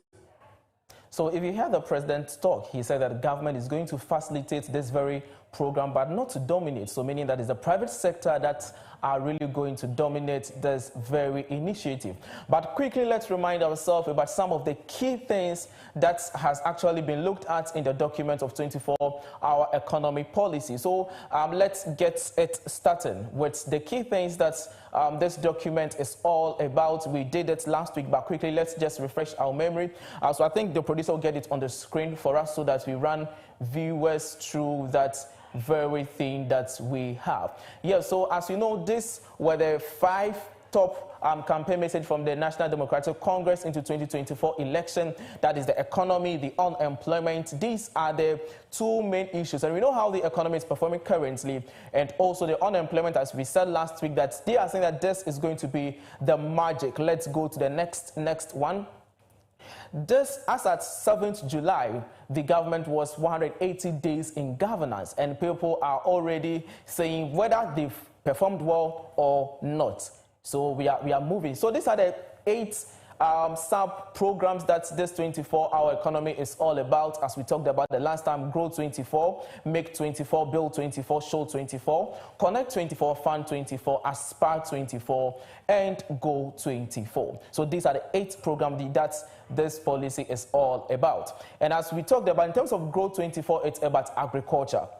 That is, we providing more and also cultivating more to feed the people of this country, and also in how we can be sustainable in the agri industry. Let's take a look at the next app. That is about Make 24 in terms of manufacturing. That is manufacturing Ghana's industrial future. And we know there's a lot of incentive, especially for manufacturers, and that is what we would be discussing in terms of the export and importers, because whenever manufacturers are done with their finished products, sometimes they export it to other countries, and we are going to discuss this into details on this very segment. Let's take a look at the next one. That is Build 24. That is infrastructure for integrated growth. This is a key thing because we know that when it comes to our road connectivity in some parts of the country, it is very bad, and transporting goods from the community even to the market, sometimes it takes over weeks before it gets to market, and we have issues with post-harvest losses and all these issues. So let's get to the next slide, which will be on the screen shortly. The next slide, which will be on the screen shortly. And yes, so this is the Bill 24. The next one is the Show 24. As we said the last time, it's all about tourism. Let us showcase what Ghana is all about. The rich culture that we have, that all the African countries look up to. This time around, we are going to put it out there so beautiful. Then I know we are going to gain a lot from this Show 24 initiative. So this is all about Connect 24. That's in terms of supply chain and market system efficiency. Businesses are complaining about our supply chain, and if you could remember last week, Dr. Dodu made mention of some of the bureaucratic nature of our supply chain, and that Connect 24 is going to help us solve this issue that we have. Then let's get to the next slide. Also in terms of funding, that is the Fund 24. It said talk about capital for inclusive and strategic investment. This is basically focusing on how we are going to finance this 24-hour economy, and if the private sectors are coming on board, where are they going to get their funding from? And this very one explain it all. That is Fund 24. Let's get the next slide on the screen. So that is, as we showed you on the screen, that is all about the Fund 24. We are going to look at some of the incentive that government is really going to put in place for these private sectors, for them to dominate those 24-hour economy policy. So let's get the incentives on the screen shortly. So we have key incentives that government has really put in place. That is the incentive and the strategic measures that we have, and that is what we are going to have a quick look at them. That is incentive measures. One that we can't forget about, it is all about the No Corporate Tax Initiative. No Corporate Tax Initiative for some specific productions that we need to take a critical look at. No corporate tax. We also have long-term access to credit facility, and also low interest rates. Long-term access to credit facility and also low interest rates. Especially when it comes to low interest rates, we know that currently our monetary policy stands within the 27%. So meaning that if you are going for a loan, it should be around 27 as the interest rate, and you are going to pay approximately higher to somewhere 30% and above. But this time around, they are telling us that in the 24-hour economic policy, they are projecting an interest rate which would not be more than 12% for companies who are going to sign on to this very, very initiative that we have. And also in terms of no import duties, they have made us understand clearly that we have some of the equipment that when you are going to import, when you are bringing it into the economy, you are not going to actually pay some duties on it. That is what we call no import duties. That is the manufacturing, some of the manufacturing equipment that we have when you are going to use in terms of agriculture and all these things. So as we said earlier, we are going to have a very wonderful discussion on this very topic, and I will be joining my guest shortly in studio so that we move straight into discussion. So don't go anywhere, just stay right here with us. We will just be back after this short commercial break.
in-depth discussions surrounding employment relations, the rights of workers, the quest for industrial harmony, and evolving landscape of work.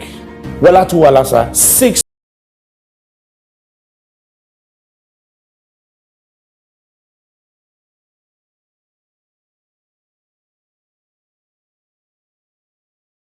Your host for Walatu Walasa.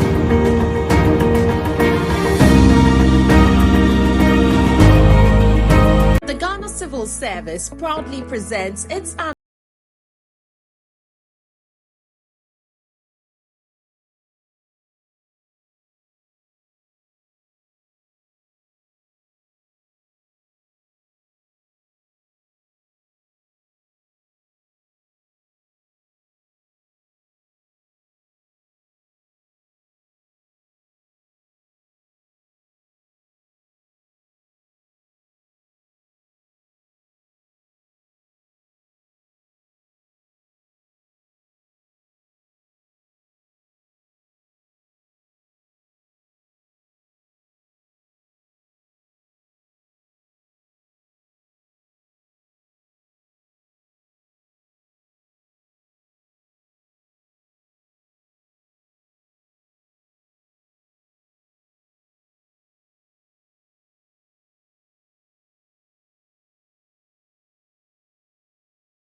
Neutrality in the civil service is paramount. Ghana finds itself at a crossroad. CLOSAG says that a certain action should be taken, but government has to act on the basis of law. So we inquired as to what the premise for that demand is. They say if you wish to broadcast or otherwise manifest your political allegiance or run political office, step away from the services. This is Supreme Court talking. It's not CLOSAG speaking or Isaac Wampado speaking. This is the Supreme Court. The Supreme Court judgment on the landmark case of CLOSAG versus the Attorney General has set the stage for a profound transformation. Introducing Resetting the Civil Service. Tune in to be part of this change, because a better civil service means a better Ghana. I find it refreshing always when I remind myself of the profound statement by the eminent civil servant, the Anankwa of blessed memory, to the effect that it is the perfection of the civil servant that will move this country forward, and not the politician.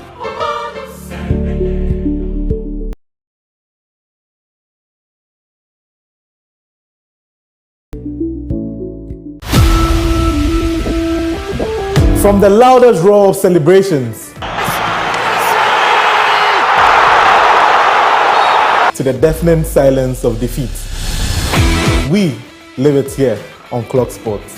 Feel every punch, every tackle, and relive all the beautiful sporting moments with us.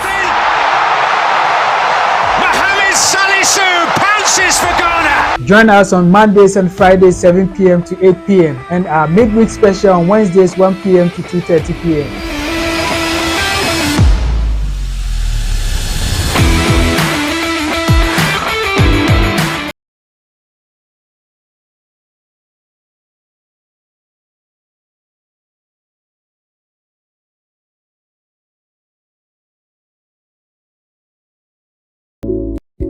This is how we do. M-I-M.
Thank you so much for staying with us. And it's all about discussion 24-hour economy and the private sector. I want to know how ready the private sector is. As I told you earlier, currently we have Mr. Samson Asaki, who is the Executive Secretary for Exporters and Importers Association of Ghana, who is currently here with us. And we would also be joined by Mr. Samuel Agwe, the General Secretary for Food and Beverages Association of Ghana. Good morning, sir. You're welcome. Thank you very much.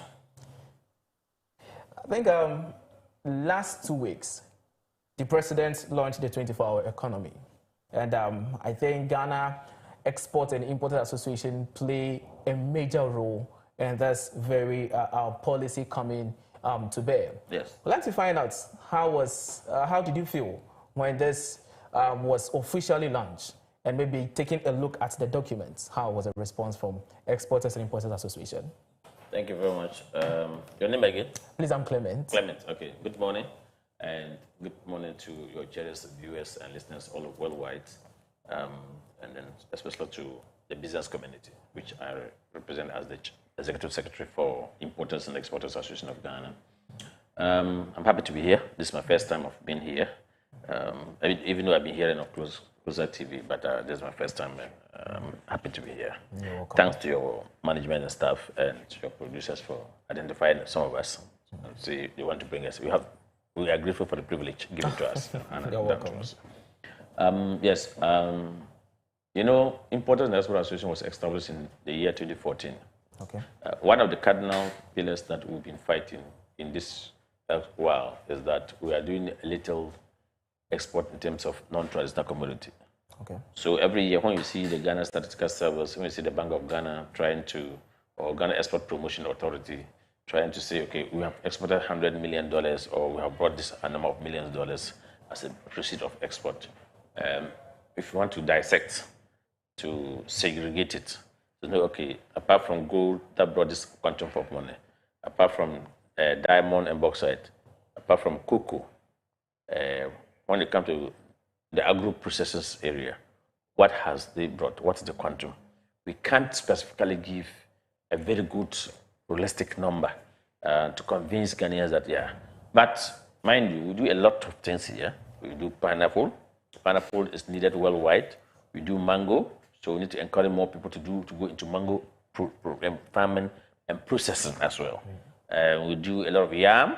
These days in America, we are told that yam, the way we export yam in the raw states, they now want us to add value to it. Okay. So if you're an yam exporter, you should be able to buy yam and then get more workers to peel it off, okay? Then cut it the way you would normally cut it and boil it in our traditional homes, setups. Okay. So package it, freeze it, and then ship it. So you're adding value to it. If that one gets to the US market, to the UK market, where we call it African market, then what they want is, you know, over there's no time to waste. Yeah. That you come from work very exhausted, and you're not going to pick yam, start peeling off, washing it, boil it, it, and prepare stew. So they just want, when they come from work, open the deep freezer, pick it, maybe soak it for some time, and then put it to silver, then they start boiling. That's the value. So if they were buying it $10, because it's in the hash form, now they can buy it $20. So you make more money. Yeah. So this 24-hour economy that the government brought, the main focus is, and the ministry gets here, Ministry of Trade and Agribusinesses gets here. The main focus is to scale up agro-processing, to scale up agri sector, okay? To say, okay, to leverage on, let people, Ghanaians understand, okay, if you go to the other side, they are good in chili pepper farming. Okay. Let's produce more chili pepper, because in China, we need more chili pepper from Ghana. And they are off-takers. Okay. Not that situation whereby we farm finish, we produce finish, and the farm lands will now be crying that we do not have off-takers. Off-taker here means is that those who will come to buy and process for an export. Okay. So as soon as from the farm gate, it can be bought from there. Okay. Then take it to the pack houses, where we then process it, package it, then for an export. So the objective of the 24-hour economy is to give something like, I call it a morale to whether you are a farmer. And then, of course, one of the things, a farmer is someone who's dropped out of school. If you go to the US and other areas, Vietnam, other areas, it is professionals who does farming in commercialized terms. Okay, so we are talking of not just talking of peasant farmer, where you are farming 4 acres to feed your wife and your children. Okay, I have a wife with 4 children and other dependents with me. Not me farming 2 acres or 3 acres. No, that they call you a farmer. We are talking of commercialized farming. People who are farming about 100,000 of hectares of land, one person farm. Okay. And that is why President Mahama talk about bringing the farming machinery to the district levels, whereby if the farming season comes and I cannot buy a tractor, I can't afford to buy a tractor, I can just go to that center where they call a farming service center or so, get a tractor booked, go and farm, plow. After harvesting, I pay. After harvesting, we should have off-takers to take it from the farm. Okay. Not that a farmer is now saying, I have farm, I have harvest, but there's nobody to buy my produce. That is what we are going to cut off under the authority of the 24-hour economy. So the objective is, what can we do to scale up the production of and the exportation of the non-transit community, especially the agribusinesses. Thank you very much, Sam. So it's a good news. So you asked me, how do we feel it? So it's a good news. It's a welcoming news. The business community are so excited. All what we want to do is that we want to know is that if this grant, this farm input, this facility comes, will we give it to the rightful people? Will we not go to the party opportunities? Because we saw it in the last government, where you go to Exim Bank today, then you ask of those who owe Exim Bank. It is not the importers who bring in frozen chicken, who bring in rice, that they are paying a percentage, meat, that they are paying a percentage to go to make Exim Bank, are the people who are giving the money to go into production for export. Okay, thank you very much for that. Since you happen to be the Executive Secretary for Exports and Importers Association, when you look at the document, we have no import duty for some specific items in terms of manufacturing equipment and other things. I think the producer will get that flyer on the screen in terms of no import duties. How do you, especially the importers, welcome this very news? It's a good news. I told you that it's to give a morale to people who want to go to processing, who want to set up factories, who want to set up production, and they need certain mechanism or they need certain machinery to establish that. And so if I say I'm an agro-processor, what are you processing? I'm processing, I'm adding more value to cashew, I'm adding more value to maybe nut. We are no more going to export the raw state of nut. I'm going to add more value to the yam, as I guess made some examples here. Yes. So those machinery I'm bringing for the purpose of processing. You need not to pay duty to that. Okay, thank you very much. In terms of exports to government, actually listed some items that they are banned and likely, not necessarily banning the exports, but they are actually trying to make sure that they encourage our manufacturers to produce those things. So realize that if an importer is bringing in those kind of items, they are putting a levy of 2.5% on them, especially items like cement, importing cement out of the country, like the sanitary pad and other cosmetics which are supposed to be done locally. But importers turn around to bring them outside the country or bring it outside the country. Do you think that is also a good step? Okay, so I side with the government. Okay. To some extent. Okay. And I also disagree with the government to some extent. One is to give job to our people. That's why I side with the government completely. Okay. Some of the things that we should be able to produce them here. Okay. Now, where I do not side with the government is where the cost of utility tariff is not friendly to manufacturers in this country. If you want, if you like, go, I live in Tema. Tema, when we're growing up, has industries. Yeah. That in the morning you will see one company could come to Ashama, let's say 3, 4, 5 buses. Maybe it could be Valco buses, could be Unilever, could be Nestle. I'm talking about the companies that are Coca-Cola, Guinness Ghana, Accra Brewery. You see their buses. They'll come and pick in the morning, people go. They'll come back and pick the afternoon, people go. They'll come back and pick the night, people go. So people were having jobs. It was health, it was good. Today, during that time, nobody's talking about, I don't have a job. As I'm always here, food and beverage. You will tell the number of people who are reaching out to him that they want a job. Today, those companies, they're existing. But their scale-up of production is not as it used to be. Okay. If you ask them, they'll tell you the cost of production is too high. Utility tariff is killing them. So they have closed down certain lines, production lines, and they're now relying on their sisters companies in other jurisdictions. So you won't be surprised that you see Unilever exporting Pepsodent from Unilever Kenya to Ghana. Meanwhile, that Pepsodent lines that were producing, that were having a number of employees working, running shift, have closed down because the cost of production is very high. Would you not be surprised that you see Unilever Nigeria bring a product to add up to Unilever Ghana? Will you be surprised to go to Nestle Ghana? Then Nestle Ghana is exporting, importing some product that they used to produce here. So government should do a proper auditing to actually understand. Besides that, the district assemblies are also going around for grants, rent, taxes. That is also a killer to the industries. So you go to the industries, you go to the industrial area today, you ask of the manufacturers, they will tell you that cost of utility tariff is making them not to produce up to optimum. You remember when there was this issue in regards to benchmark values, where our friends from AGI, Association of Ghana Industries, used to complain that, look, because they have given benchmark value to the business people, we are getting dumping anything on them, and so, but they have the capacity to produce. Tell me, till date, that the government reversed the benchmark values to date. If you call my very good friend Akwaba, is it Akwaba? The AGI Executive Secretary, or Humphrey Dakim Ayim, who is the president, ask them that since the benchmark values were reversed to date, are they able to produce up to optimum? They are not. Thank you very much, Mr. Samsa. I just like to hold you there. Mr. Gray, good morning. Good morning. And thank you for joining us. So we have Mr. Samuel Agre, that's the General Secretary for Food and Beverages Association of Ghana. Mr. Agre, this is a quick one. How do Food and Beverage Association of Ghana welcome the news of 24-hour economy? Let me first apologize to the viewers for the traffic in town to this morning. It's unimaginable.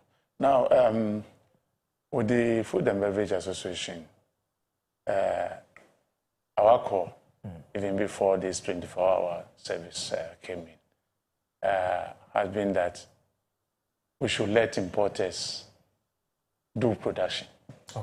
Okay. But what are we going to produce? Is it that we are bringing in the very things that we import, the raw materials, and come and process it here, and then put them in packages and then re-export?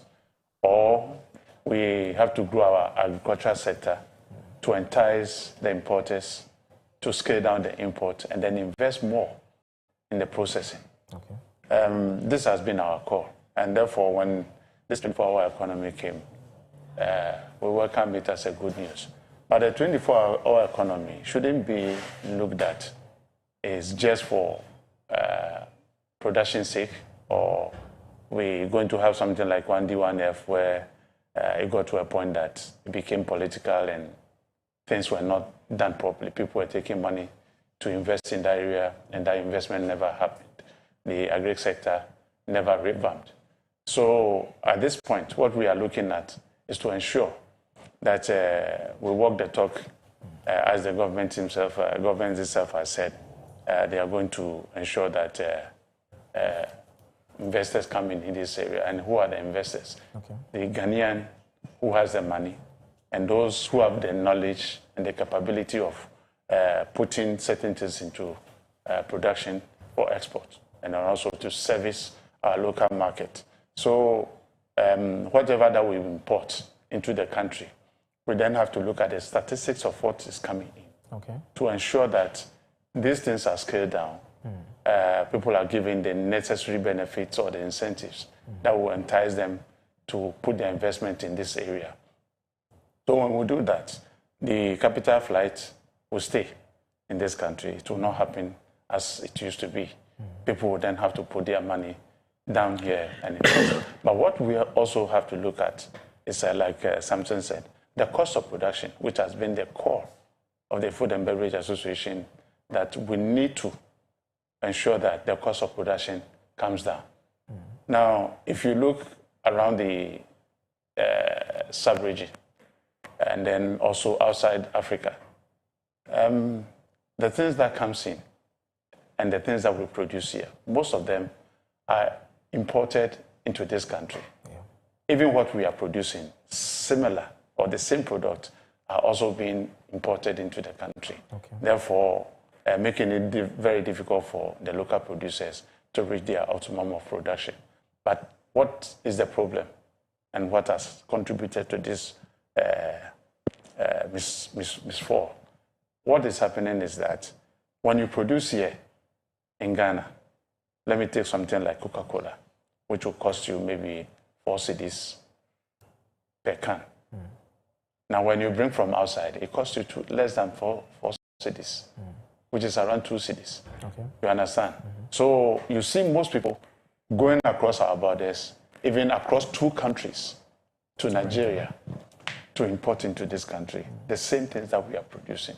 So you ask yourself, what are our local producers doing? But when we want to export outside our territory into these neighboring countries, it becomes a stumbling block. Okay. So therefore, people are not able to export because the cost of production here are very high. So people see that when they bring in from outside to invest in this country, what they are going to face is that they will have a cheaper product to sell, and then rather defeating the idea of revamping our industry and all that. So with the 24-hour economy, what we are looking at is to how we are going to forestall all these things, make sure that we are giving the necessary inputs that will help us to produce more to export. Otherwise, you ask yourself, what are you producing to export? And therefore, if that happens, what will really happen to the investor? Because you export at a higher cost and you are exporting to a lower cost production country. How will it happen? It won't happen that way. Okay, thank you very much, Mr. Samuel Agri. Yeah. In this document, in terms of incentives, I think that now the conversation is about cost of production.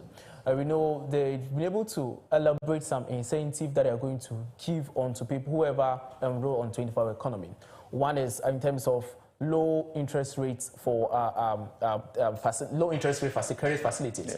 They are not looking beyond 12%. Currently, we know our policy rate is around 27%. And if they are giving a loan which is not more than 12%, I believe might lead to the reduction in terms of cost of production. We also know of, in terms of incentive like time off electricity tariff from 10 p.m. to 6 a.m. That is those who will be doing the night shift and all these issues. We know of the no corporate tax initiative in terms of, also we have the 2-shift initiative, that 25% rebate, and we have 3 shifts, which is 55% rebate or 50% rebate. Do you think that all this initiative could amount to to deal with the issue of cost of production? That is making it very low, because now they're also telling us that importing certain equipment into the country in terms for production will be no duty paid on it. So would all this issue resolve the issue we have in terms of cost of production being high in the sector of production? Yes, one way it will solve part of the problem. Okay. But what are we asking?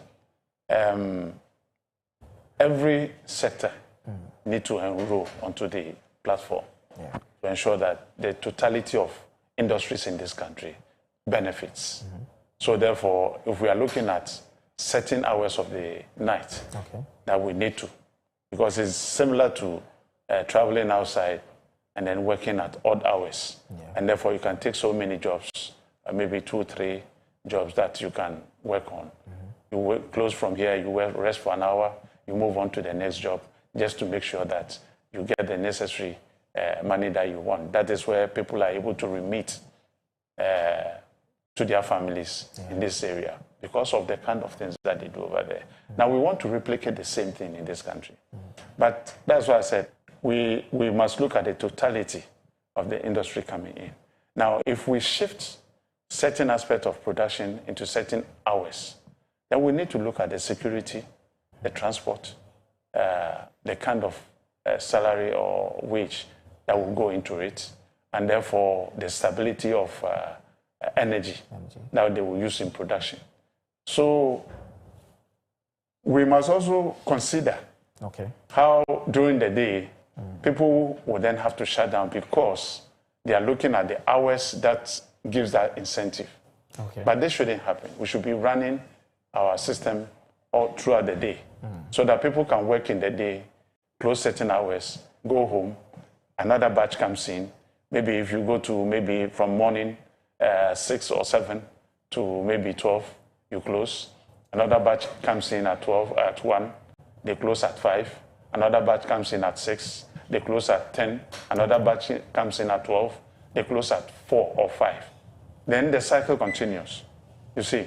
But if we are not careful and we want to peg it towards certain hours of the night, then what will happen is that I will have to wait and produce at certain hours so that I can benefit from that. And I don't think this should be the idea, or this is what we are looking at. Because the economy must run 24 hours. That is what it means, having production all around the clock. Not that certain hours the economy sleeps, and then in the night we say we are working in the night, so it contributes to the 24 hours. That is not how I'm looking at it. But we should have a 24-hour system. No, we should look at the agri sector, because when it's revamped, what are the things that we need to produce to export? So these are the areas that we need to look at and then invest in that area so that the production will be there. Now, from the farm gate to the production side, very often it happens during the day. So that is when the raw materials are cut from the farms to the production centers. And then they will work on this throughout the night.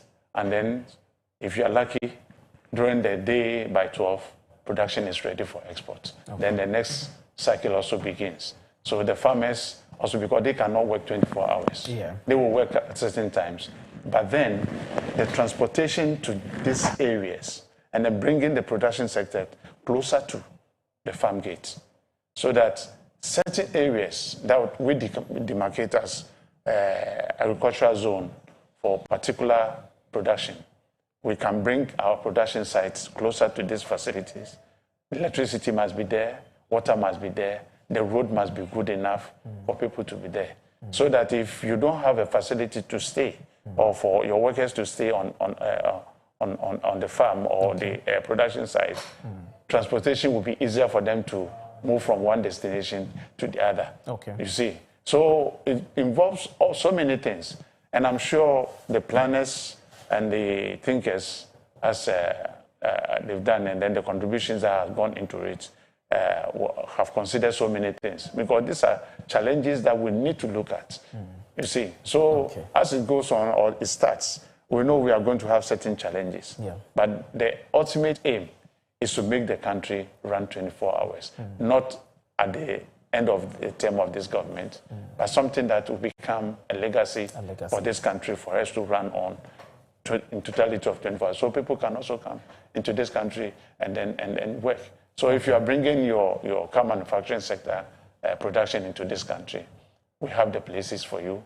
And then, as the president said in the manifesto of the document that he presented, he said about 50 enclaves of, as we have like the likes of the free zone areas, will be created, or industrial zones will be created around the country, so that at least when this thing happens, because it's not going to happen overnight, what we have now is what we are going to start with. Then as we create the industrial zones, then we know that, yes, we are developing the country like we have in Segleme.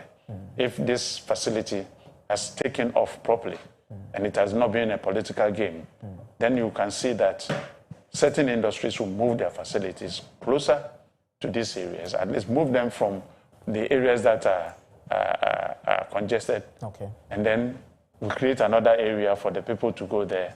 And if you look at it, the housing sector was also closer to the industrial zone itself. So you can see how movement of all these things will happen. So it's a laudable thing that has happened to this country. And therefore, we need to work towards it to make sure that its efficiency becomes a legacy for forever for this country. Thank you very much. Let me bring Mr. Samson in shortly. In terms of exporters and importers, is there anything you would still expect the government to do? When you go to the Ghana Port and Harbour Authority, is there anything that should have been considered in this 24-hour economy in terms of when you go to GRA, or anything you really wanted the government to touch on to really favor more of the exporters and importers that was not touched on? I think the policy was thoroughly worked on. Okay. Well researched. Okay. You could see the areas that you have made mention, where it has to do with the coming to the tax incentives to boost the morale of the manufacturers. That will win more investors to come into the country, to establish production, identifying the 50 zones, enclaves that manufacturing will be friendly for them. Okay. The port is already massaged, and as we speak, Golden Jubilee, reefer containers, MPS are all clearing in the night. Okay. There's no time that you say at this point in time we can no longer go to port to work. Okay. And so in terms of machinery, we work to improve. We'll definitely, as it kicked off, there will be some teething issues. Definitely, we should be expecting them, so that we are rational, and so that they can work to perfect and to correct those things. Of course, interest rate is one of the key areas that we talk about that is killing investors in this country. So 12%, I hope, is going to be a workable percentage, not just a political statement, because other than that, we've heard so many political talks that at the end of the day that doesn't yield. But one thing for me is that President Mahama really means he wants to leave a legacy. Okay. And that's the legacy that he's working towards. Yesterday or so, or 2 days ago, we heard that he said government appointees can no longer withdraw fuel. This is a good thing. It's going to be a huge savings for the state. He's saying that you cannot give a certain amount. It's the code of conduct ethics that he set up for his appointees, and that's never happened. It's been adored. Even though it used to be there, it used to be in silent mode. But this one is now in public consumption. And so, he has cut down his presidential staffers, he has cut down the vice presidential staffers, he has cut down his appointees, he stick to his promise, all the things that they say. I'm told that this month or so, the Koko and will be coming. Feed Ghana, apprentice, and so many things has been launched so far. One of the MC was asking that, President Mama, if you are launching all these things now, what will you do next year? So every year will have its own policy. But before I know as we are ended, let me state emphatically that yesterday my outfit issue is still, I don't know if your media have come across it, about the happiness in Boku. I'm Kusasi, I'm from Boku.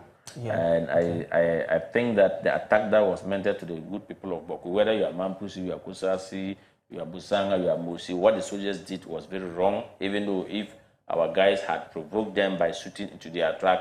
I have appealed to the guys that, look, even if it's one policeman, one soldier is escorting a car from the Boku town, which we know that the town inside is where our brothers and sisters, the Mampusis are sighting, are going to Bolga to buy their food items. We should not attack. Same thing, we should need to appeal to our brothers and sisters, the Mampusis at Walewale and its environment, that if a car is coming, because every morning, every afternoon, every minute, a Bada leave Tamale, the Chima, Kumasi, Accra, Kusas are many who definitely pass to Walwal as well. So that we allow the 2-4 mediation to proceed. We need to silence the guns. But what surprised me, what I'm so saddened is that since Sunday that they destroyed our overlord status, the member of parliament for that area, which is Honorable Mahama Ayarga, and then who is double up as the majority leader of parliament and leader of government businesses, including the rest of the 5 members of parliament. In the Kusa block, we have 6 MPs coming from the block, the traditional area. And as we speak, Mahama Ayarga has not moved to Boku to know what's happening. The 6 members of parliament are all sitting in Accra here, issuing press conference, still sitting in parliament, doing parliamentary businesses when your people need you at this most important time. I am so disappointed and so disgusted that as the majority leader, he's supposed to lead the members of parliament to be at home by now and solidarize with the people. I think for the sake, thank you very much. Yesterday, I think in Parliament they did a press conference on that too. They need to be Mr. Samalago, a quick one. Do you think Food and Beverage Association is ready for the 24-hour economy? Yes, we are. You are ready? Everyone as a Ghanaian and investor in this country is ready, just looking at the rollout as to how it's going to be. But the most important thing is the cost of borrowing and then the borrowing to the farmer. This is where the problem is. The cost of borrowing to the farmer should be 0 interest. Zero interest. Zero interest. And then we look forward Or as probably also, agri insurance. Also, the sector, the production sector, those who want to borrow money into revamping their businesses and then also set up the processing factories. Okay. The cost of borrowing should maybe, if it's 5%, it will be good for this country. Okay. Yeah. Thank you very much. That is from Mr. Samuel Ato Agri, General Secretary for Food and Beverage Association. He said if the cost of borrowing could be looked at, that's very interesting. Thank you so much, Mr. Samson Asaki, the Executive Secretary for Exporters and Importers Association, and Mr. Samuel Ato Agri, General Secretary for Food and Beverages Association of Ghana. It has been all about the 24-hour economy and the private sector. We wanted to know how ready the private sector is. They've made us understand that indeed they are ready for this very policy. We will be discussing more about 24-hour economy moving forward. We will get to know the next step of government in terms of piloting and where they are going to do the piloting and all these kind of things. So viewers, we will bring you more updates on the 24-hour economy policy implementation. So keep watching Clock TV. I am Clement Yabankwe, and I am your host for this very segment. Don't go anywhere. Stay right here with us. Just after this commercial break, we have amazing content for you.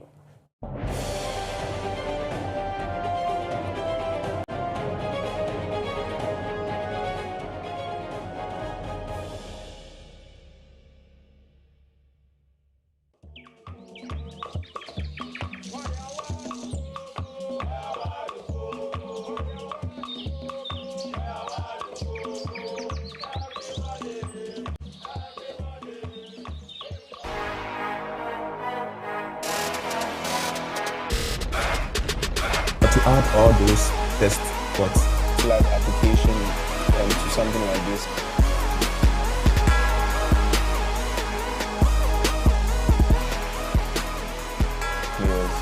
Oh, okay. That's quick. That's crazy.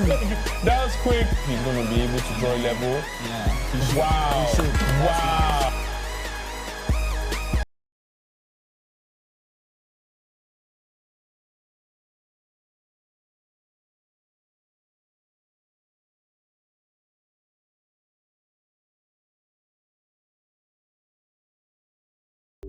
In a world where neutrality in the civil service is paramount, Ghana finds itself at a crossroad.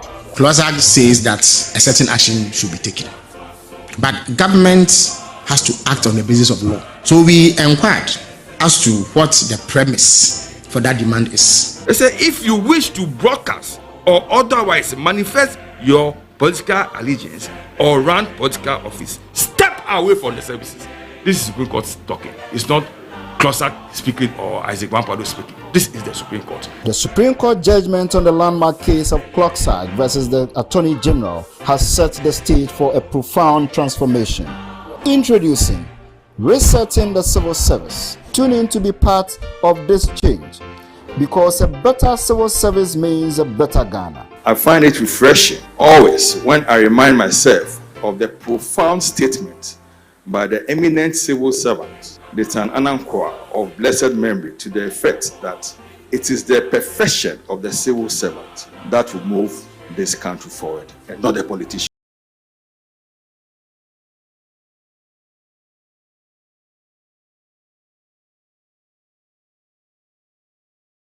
This is how we do. M-I-M-I, Divalish, aka, you know the name? Ghana music has really been putting, has really been doing great stuff. Whenever Mr. Drew's on stage, it's a blast.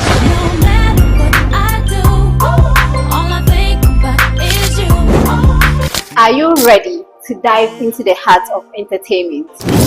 Let's not stop, where we explore the latest trends in the entertainment industry. From viral moments to hottest celebrity stars, we've got you covered. Have questions? We want to hear from you. Your voice matters. Let's vibe together. I got a secret, do you wanna hear it? You're always on my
innovative program aims to provide a robust platform for in-depth discussions surrounding employment relations, the rights of workers, the quest for industrial harmony, and evolving landscape of work.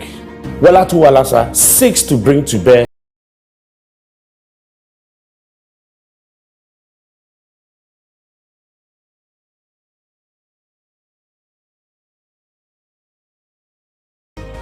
Walatu Walasa.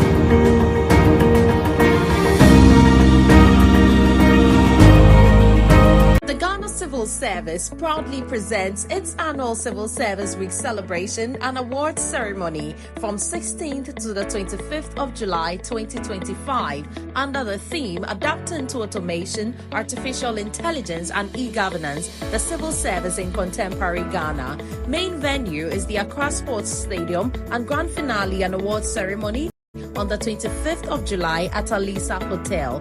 Guest of honor is Honorable Julius Deborah, Chief of Staff to the President of the Republic of Ghana.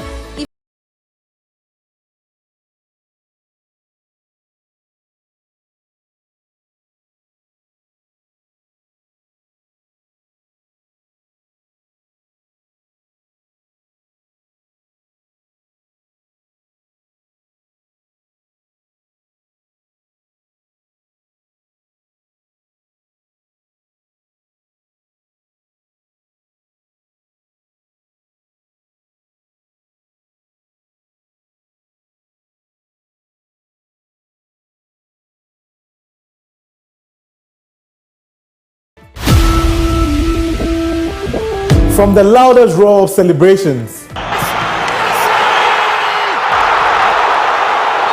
to the deafening silence of defeat, we live it here on Clock Sports. Feel every punch, every tackle, and relive all the beautiful sporting moments with us.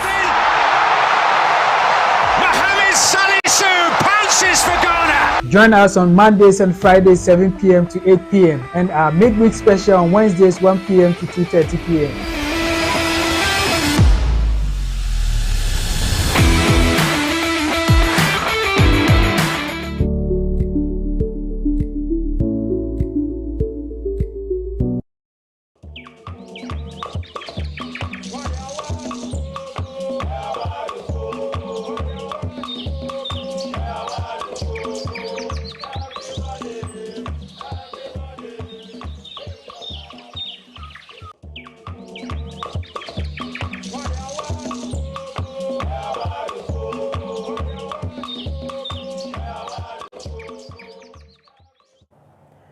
You're welcome back to the Koko Digest Morning Show, and if you're just tuning in, it's time for our main discussion. And as I said earlier, we're talking about the Civil Service Week celebration and the 2024 Civil Service Awards.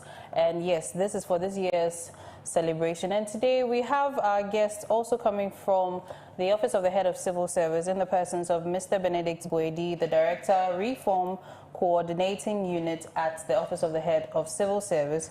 And then we also have Mr. Prince Kulevome, also from the Career Management Directorate at the CMD Office of the Head of Civil Service. Good morning, gentlemen. Good morning, Yaira. We are very grateful that you could join us today. Yes. So, briefly, I'm going to read the core mandate of the Civil Service, then we can go into the whole Civil Service, you know, a background into the Civil Service, and then talk more about the Civil Service Week celebrations and the award ceremony. And then if you have any questions, if you have any input you want to share with us, please do well to send that to our WhatsApp number displayed onto your screen or onto our YouTube or Facebook live stream. So, the mandate of the Civil Service, it says here, the Civil Service is one of the public services in Ghana, Article 190 of the Constitution, and the Civil Service was established to replace the Gold Coast Civil Service, and the mandate of the Civil Service, as stated in the Civil Service Law 1993 PNDCL 327, is to assist the government in the formulation and implementation of government policies for the development of the country. Now, the Civil Service Act 1993, Act 327 mandates the Civil Service to initiate, develop, monitor, evaluate, and coordinate the implementation of government policies and programs in pursuit of national development goals. The civil service as of 2024 was made up of the Office of the President, the Office of the Head of Civil Service, 28 ministries, and 23 departments. Currently, the civil service comprises the Office of the President, the Office of the Head of Civil Service, 23 ministries, and 23 departments. These entities are responsible for policy making, development of standards, plans and programs, conducting research, monitoring and evaluation, and delivering services to ensure effective policy formulation and implementation. So this gives us a little, insight into what the civil service is all about, but we have our officials here who will educate us some more on the civil service. So I think my first question basically then would be, what exactly do you do? Because formulation and implementation is big English. What exactly does the civil service do? Thank you very much, and good morning to viewers. Yes, the civil service assists the government in the implementation or formulation of policies, and by that we mean that when governments make promises in their manifestos, there should be a vehicle that will help them to analyze what it is, the impact and the prospects of that intention. So at manifesto level, it's intention. So when the various ministries are established to oversee sectors of the economy, so for every policy decision, it is placed in the ambit of a ministry. Okay. So that ministry will analyze the policy, look at the pros and cons of the policy, look at the policy objectives, options that are available, and then propose it to government. And government will look at these resources and see which one is the most suitable to be adopted, and that is adopted and implemented. So in the implementation, that is where we also ensure that we monitor and make sure that all the plans work out to the objective that was set. Right. So based on what you're saying, has there ever been a situation where, the ministry has,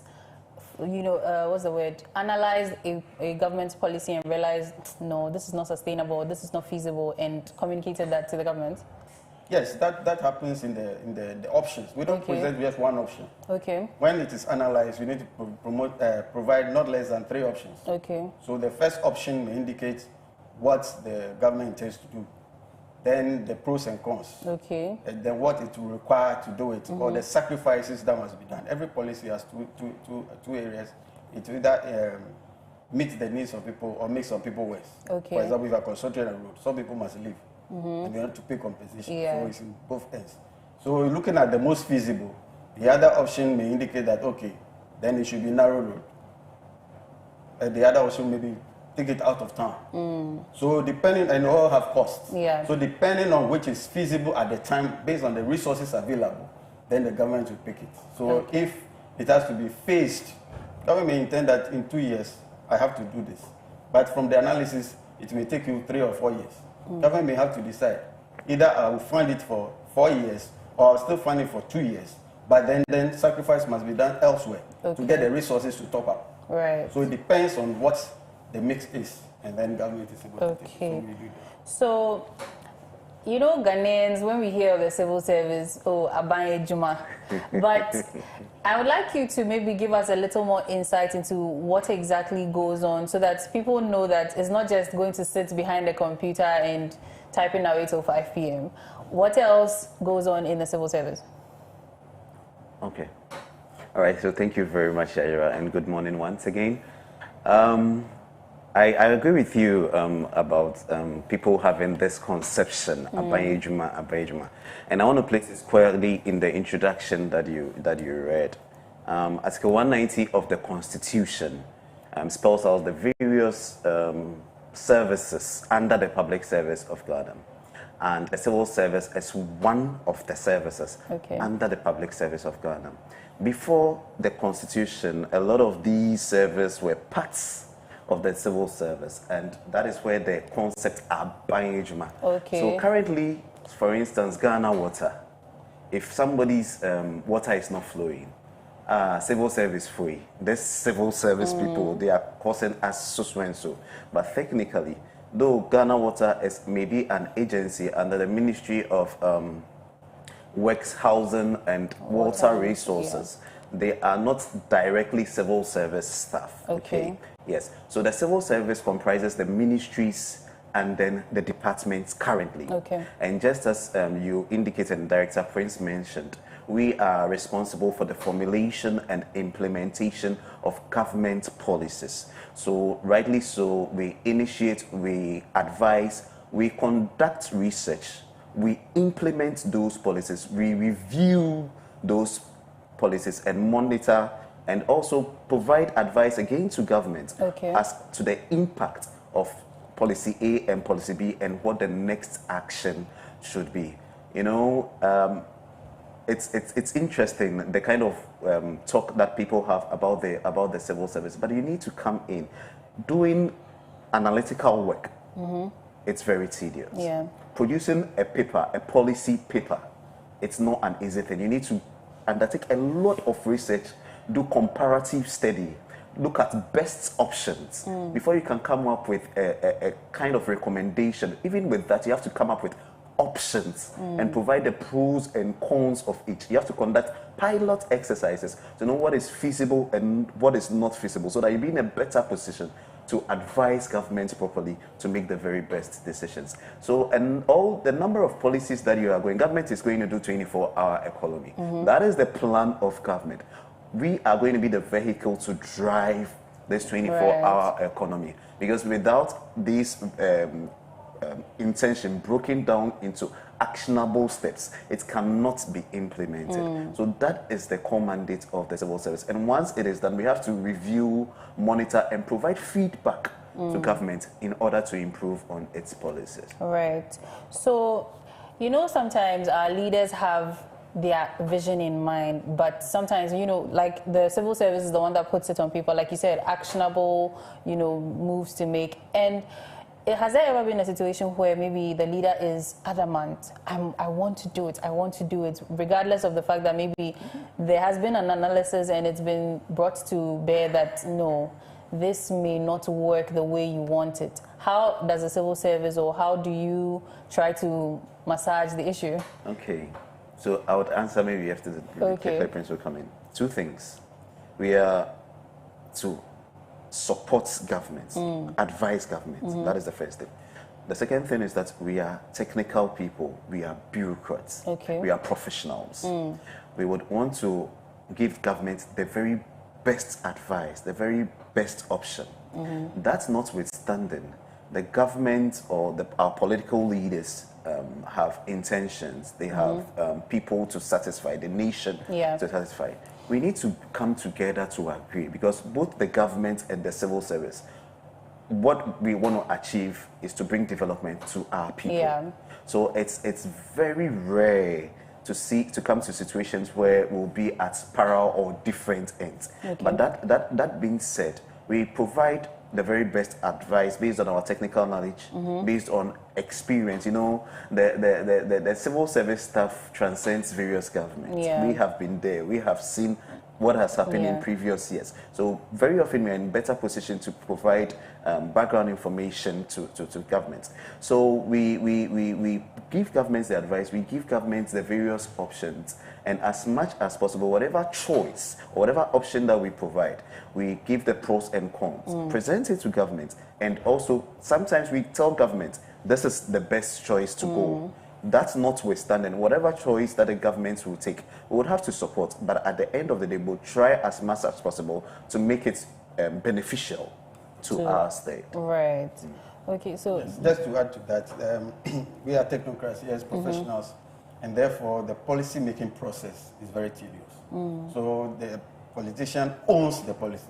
If you look at all the definitions available, it is the politician that owns the policy, and we are to support them, not to oppose them. So in that case, we're looking at evidence-informed policy making, whereby you have to conduct research, use data, make sure that you consult the people and consult experts. So if you do all these things, there is no way that your outcome will be opposing to what government. It's just that the options may not be the most suitable. I'll take it from there. May not, your first option may not be the most suitable.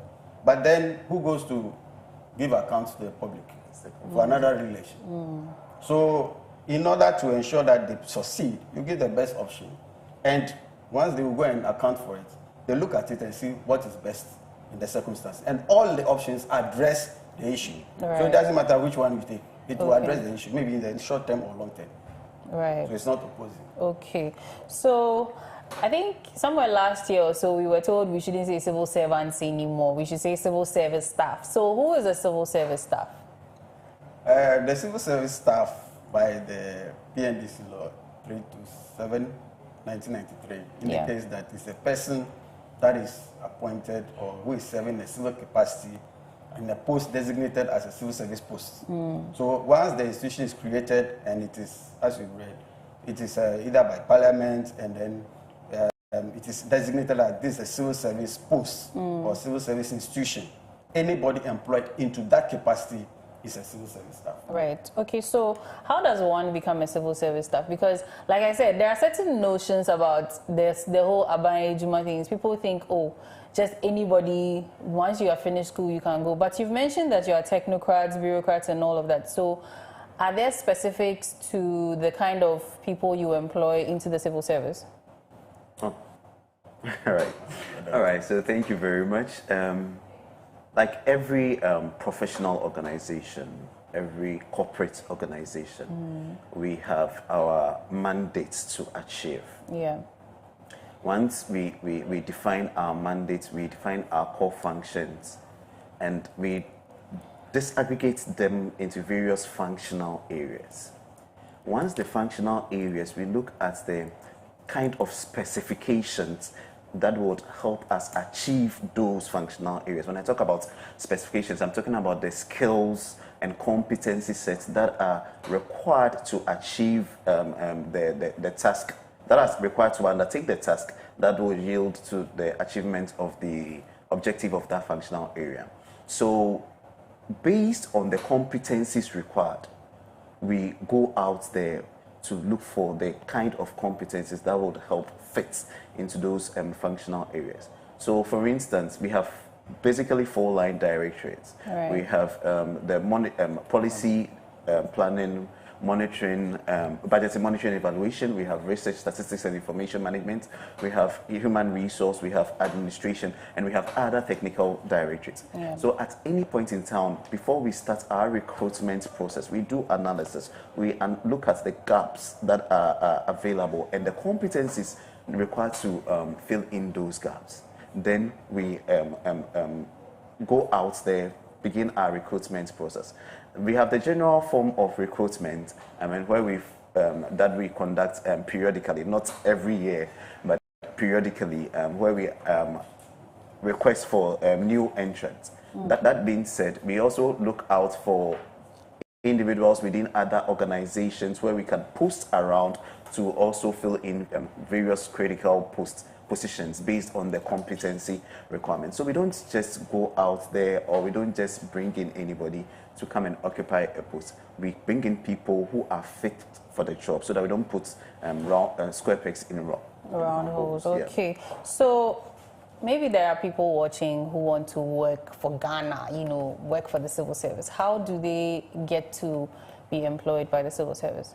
The civil service begins its recruitment process by first. The internal process will come in. We'll do our needs. We do an assessment, identify the vacancies available before we seek the necessary approvals. Once that is done, then we can go out, look for the people. So we do a general advertisement through the various means, basically on our website. We allow people to apply.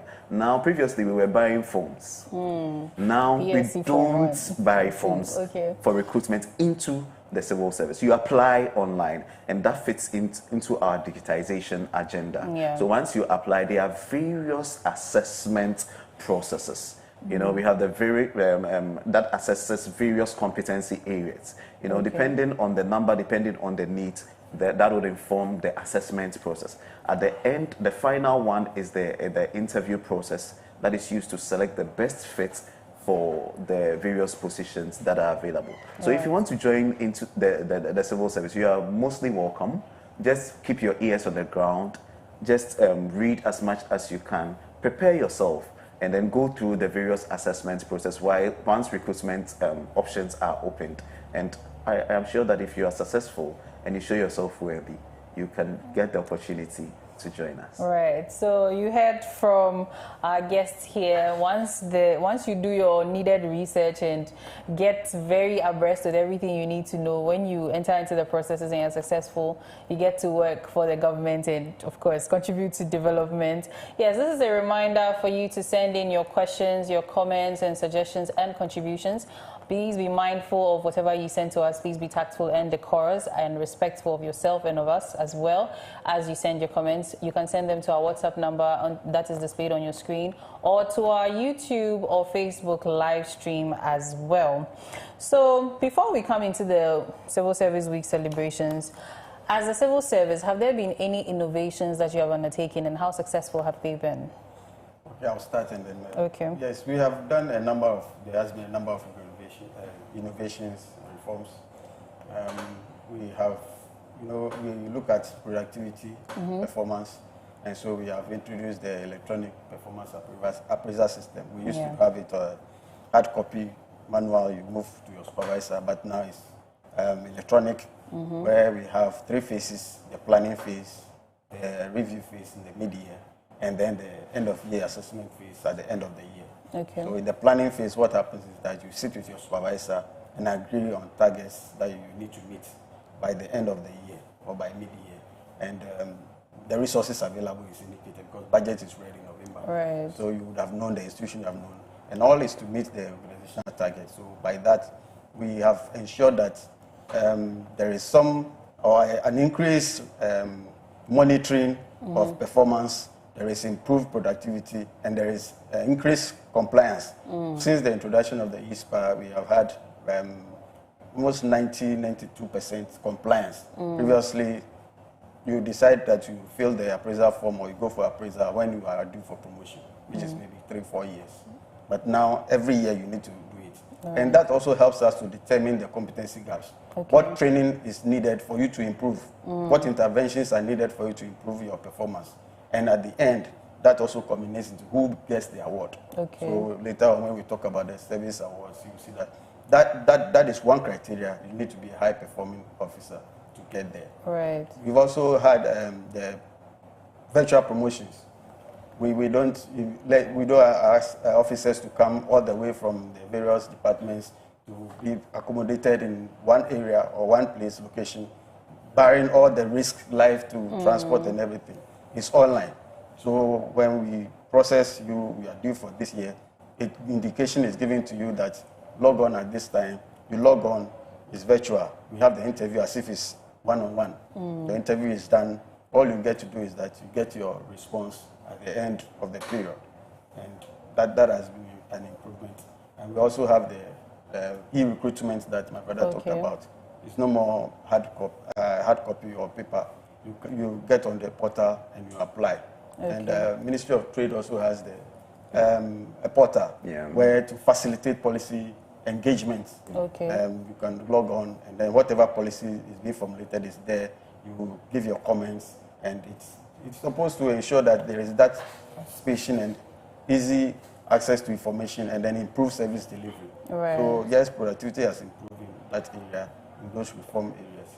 And we're also looking at talent management, where officers will be identified and then supported with interventions, training, mentoring and coaching, so that at least we can improve the quality of officers in the civil service and make sure that we meet the needs of the next generation. So my brother can add. Okay. All right. Thank you very much, Director Prince. Let me just talk about 2 new kits on the block. The civil service is currently operationalizing the Employee Assistance Program. Okay. And then the gender mainstreaming activity. Let me start with the Employee Assistance Program. The first thing is the civil service now has a counseling unit for all civil service staff. The counseling units will be launched, I think, towards the close of this month or very early next month. The counseling unit is to provide counseling services to all civil service staff to address issues of psychological challenges, to address issues of stress management, to address issues of work overload, to address issues of career progression, even what the person wants to achieve as an individual. Because it is when you have a satisfied and a staff who is okay that the person will be in the best frame to be able to produce and deliver as expected. So we have the counseling unit for all civil service staff. It's a walk-in counseling unit. It's yet to be launched. Very soon we would inform all staff about the helplines. There will be a 24-hour helpline that you can call, just in case you don't want to show your face, just in case you want to just speak with somebody without showing your identity. That provision would also be provided. The other thing that under the employee assistance program that we have done, not just OACS, we know that Ministry of Gender, Children and Social Protection has also done same, is the crèche. For our dear mothers. You know, one of the challenges that we have identified, and these were all implemented based on research and findings that we from those research led us to undertake these reform initiatives.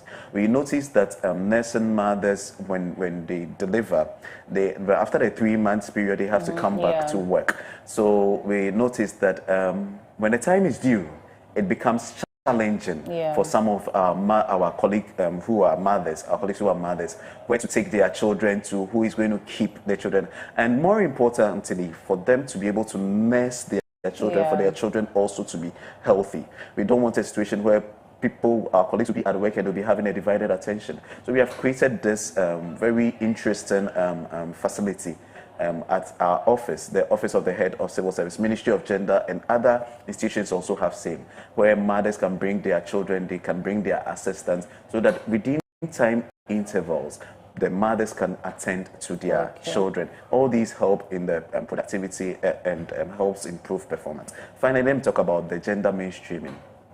The civil service, as part of our social inclusivity and to create a conducive environment for all staff, is also undertaking the gender mainstreaming reform.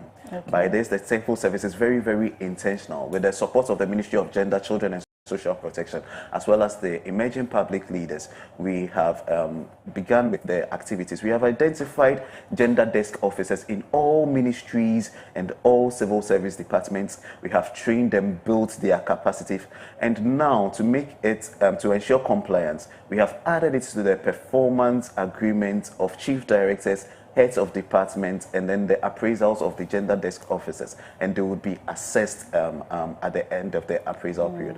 So the civil service is going all out with this inclusivity agenda, to make the work environment a very conducive place for all staff. Right. I hope that there will be a sort of forum for us to ask questions, because I have a few follow-up questions about that, but that may derail the conversation. So maybe I'll see you personally, then I'll chip in the information to my colleagues. Well, it's time for a quick break. When we come back, we'll be talking about the Civil Service Week celebrations and the awards ceremony as well, and then also some more details about the civil service, what's going to happen, the program outline, everything you need to know as well. So please do stay tuned, tell a friend to tell a friend, and join us here in the conversation.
about the civil service. Before we come into the theme, yes, we have a few questions here. So this first one, okay. So this one says, "Hello, Koko Digest. Good morning. Great discussion. Very interesting discussion, Pa. God bless your guests. Thank you, Koko Digest. This is Mrs. Ajwa Mensa, and she's coming from Tamale. Then Joyce also says, the crèche, is it for only OHCS or is for all the ministries? Yes, I'm very interested in this one. All right. So thank you very much, and thank you, the person who sent the question. Okay, so I talked about the gender mainstreaming reform of the civil service, and all institutions are asked to develop gender action plans. Okay. So I talked about that one for the Office of the Head of the Civil Service, and it is one of the activities under our gender action plan. Okay. So that is why we have one for Office of, and I think same for the Ministry of Gender, Children and Social Protection, and that is why that they also have such a thing. But broadly, on the civil service front, we have one committee that is spelled out in our act, the Civil Service Committee on Administrative Reforms. Okay. And I know that committee, I serve as a secretary on that committee, and we have initiated processes for the construction of a service-wide crèche. There has also been discussions at a very higher level, at the chief director level, where various sites have been identified and they are yet to receive the necessary approvals. Okay. Then the committee has also started, they have drawn a plan, they have the site plan, they have the proposal. The service-wide crèche would, we are looking at about 100 children at a particular time. The committee has gone out with their proposal and they are seeking for supports to construct the crèche that will serve the entire civil service, at least within the ministry's enclave. Okay. And I must say that it is not just going to be for the civil service institutions. Maybe we have somebody like at SNET. I don't know whether they have the banks, the other public service institutions that are closer to us. This initiative, this crèche, will serve all of us within this enclave. Okay. So at this point, we are seeking for support. At this point, we need funds to be able to construct the crèche. I think that once the necessary funding is provided, the drawings and everything is set. Right. Once we have the needed funding, we would be in a better position to construct this crèche to serve the entire ministry's enclave. So we should take his or her time. Very soon, the civil service crèche would come. But then that notwithstanding, the OECS crèche is available. That for Ministry of Gender, Children and Social Protection is also available. I don't think that you'll be turned away if you go in to access that facility. Right. So, okay. At the moment, you have just the Ministry of Gender and Social Protection, and then for the OHCS, right? Those are the ones I know. You know of. Yes. Okay. So, is it possible that in the future, various ministries and departments will each have maybe a small place for them? And so what are you going to do about complaints, especially if with the initiative becoming popular? What are you going to do about complaints that maybe my ministry is far from the crèche? By the time I'll get there, my baby would even be tired and would have cried of hunger till they sleep or something. All right, so it's going to be a facility that will be very modern, okay, with everything that you would need. Okay. Our mandate or our concern, fine, we are concerned about how you get there as well. But once you bring your child, you can be assured of utmost care. All right. It can be assured because in the plan for the service-wide crèche, we have a social worker, people who are very qualified to perform such tasks, okay, who are going to man such facilities. Right. So once we start operating, once we have it and we start operating, you can be assured that you're going to have the very best of service. As for the distance from maybe your home to the crèche, well, it's a feedback that we may have to look at. But for now, I think that we should find the best option that will be suitable for mothers and then the baby as well. Okay, so we also have one more question here. I think it says, hello, Koko Digest, good morning. I heard that the civil service is coming up with a school, crèche. We want more insight on that.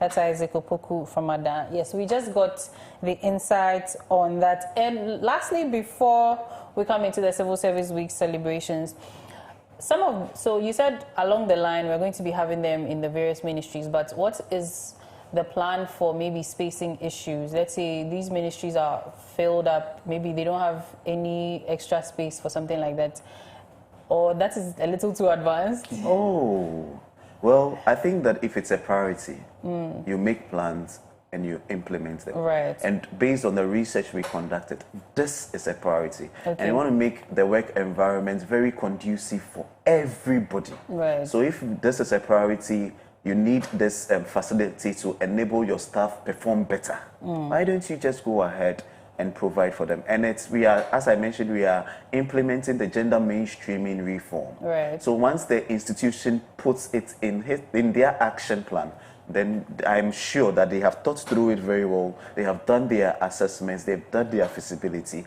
and they are going to take the necessary steps to implement them. Okay, thank you very much. So, yes, we successfully got a little more information about the crèche, and I hope that you're satisfied, at least to an extent. Yes, so the theme for 2025 Civil Service Week celebration is adapting to automation, artificial intelligence, and e-governance, the civil service in contemporary Ghana. So I would like to ask, what inspired this theme? Thank you very much. This theme was inspired by one is the comments or the feedback you get. You know, the perception is that yes, service delivery is slow, but the technology has developed. The environment has changed. The working processes have improved. So as a civil service helping government, how do we provide the necessary, use the leverage on the technology that is available? So in order to do that, yes, there is continuous improvement. Japanese say Kaizen. So you look at your processes, see where there are wastes or delays, and you cut off. So you be able to automate your processes, right, making sure that at least you are not the first person using that. So we are adapting what is suitable to the service and to Ghana. So for instance, how do we get staff records that are easily accessible? So when there is the need, you just punch and you get the information. But how do we get the staff data that is readily available? So we have the HR database. So those ones, that is automation. Then AI, how do we analyze the stuff? We said we do gap analysis. And we see everybody that we need in that particular ministry. So AI has come very far, it's available, it's being used. So we cannot say government will lay back. No. We have to understand it and also apply it. So we are adapting AI so that we can better analyze the HR data, HR analytics, and be able to project into the future. What do we want the civil service to be like? How do we want Ghana's development to be expedited? Right. So that we can be able to use those technologies and to do all those things. That also involves the e-governance. It's using ICT tools to make sure that there is a speedy delivery of service. So in that case, no passport has improved. You apply online, you can even get it the next day. Yeah. So for areas that you see that there is premium service, those things you can consider it as pilots. Okay. When it is done, you can get it in 24 hours, you can get it in 72 hours. It's done 2 weeks. So we are adapting so that we can improve. So wherever you are, you can key in, the hospital can key in, and then your birth set is ready. Okay. So those are the challenges we want to resolve, so that at least the clients or the public is happy interacting with government agencies or the civil service, and service delivery is efficient and is improved. And it's at a short process. Okay, so I want to ask the obvious question that with how long maybe the civil service has operated with more paper, manual work, how has the transition been? Has it not been tedious getting the paper trails onto the automated systems? It has been somehow, but once technology is there, Now you can easily scan. Previously you can't scan. Yeah. So we have removed. Sometimes as the technology has improved. Yeah. And those you need to key in. The softwares are there. Yeah. We'll just adapt it and make sure that it is with the necessary experts advice. We have the RSI, the Research Statistics Information Management Directorate that provides the needed advice with the private sector involvement. They're able to have a good design, and then you use it to. So it's been quite tedious, but the other side is yes, resources. Yes, you need to partner and ensure that yes, you have funding for some of the resources you need. So you need to change some specs of your equipment may not be appropriate. You need to change some. So those ones require some resources. So those are the proving upon we are targeting to get the resources. It's not an event, so it's a process. Once we started it, we are committed to it. Our head of service is fully committed to it. Definitely. So the older generation tends to be a little skeptical about these computerized systems in there. So I want to ask about, let's say, the manual or the paperwork that would be there. You know, there are some people that still keep the records, the hard copy. Hard copies, yeah. So is that also going to be something that you do away with totally and just focus on, you know, trusting the technology? You know how maybe Africans are about technology. We can. It's a process. So for now, we are doing partly manual, but largely online. Automated. So when the policy directs, Public Records and Archives Administration Department is the institution that is mandated to provide guidelines for public records. So they will now provide the guidelines. Now we have the data centers. Once we own them, your data is not lost. So it's not that you should be with the hard copy. Hard copy may just be a secondary record. So when you have challenges, recently we had some fiber cards we couldn't operate. So, and you are saying that the elderly ones, I'm sorry, that has changed. Maybe some research will have been done. Everybody has a smartphone. That is a computer. So we are underutilizing it. And so wherever the person is can send a WhatsApp, you are here, you are getting questions. Even though they are making but please use this. So yes, they have improved in the knowledge of technology, and they are using it. So now we must, some of them, you just can't understand how they got to know. So we must rather match them. A lot are ready to do it. Okay. So I think you've answered my next question. So let me just go into the main objectives of this year's Civil Service Week celebrations. What are some of the objectives? All right. So thank you very much. Broadly, the objective of the Service Week celebration has not changed, with the exception of the theme, the focus area that is on the adaptation to technological, the AI, and AI, issues e-governance, like that, automation. e-governance, automation, and all that. So that is the focus, and that is what we are driving home within the short to medium term. That is where the civil service is moving towards.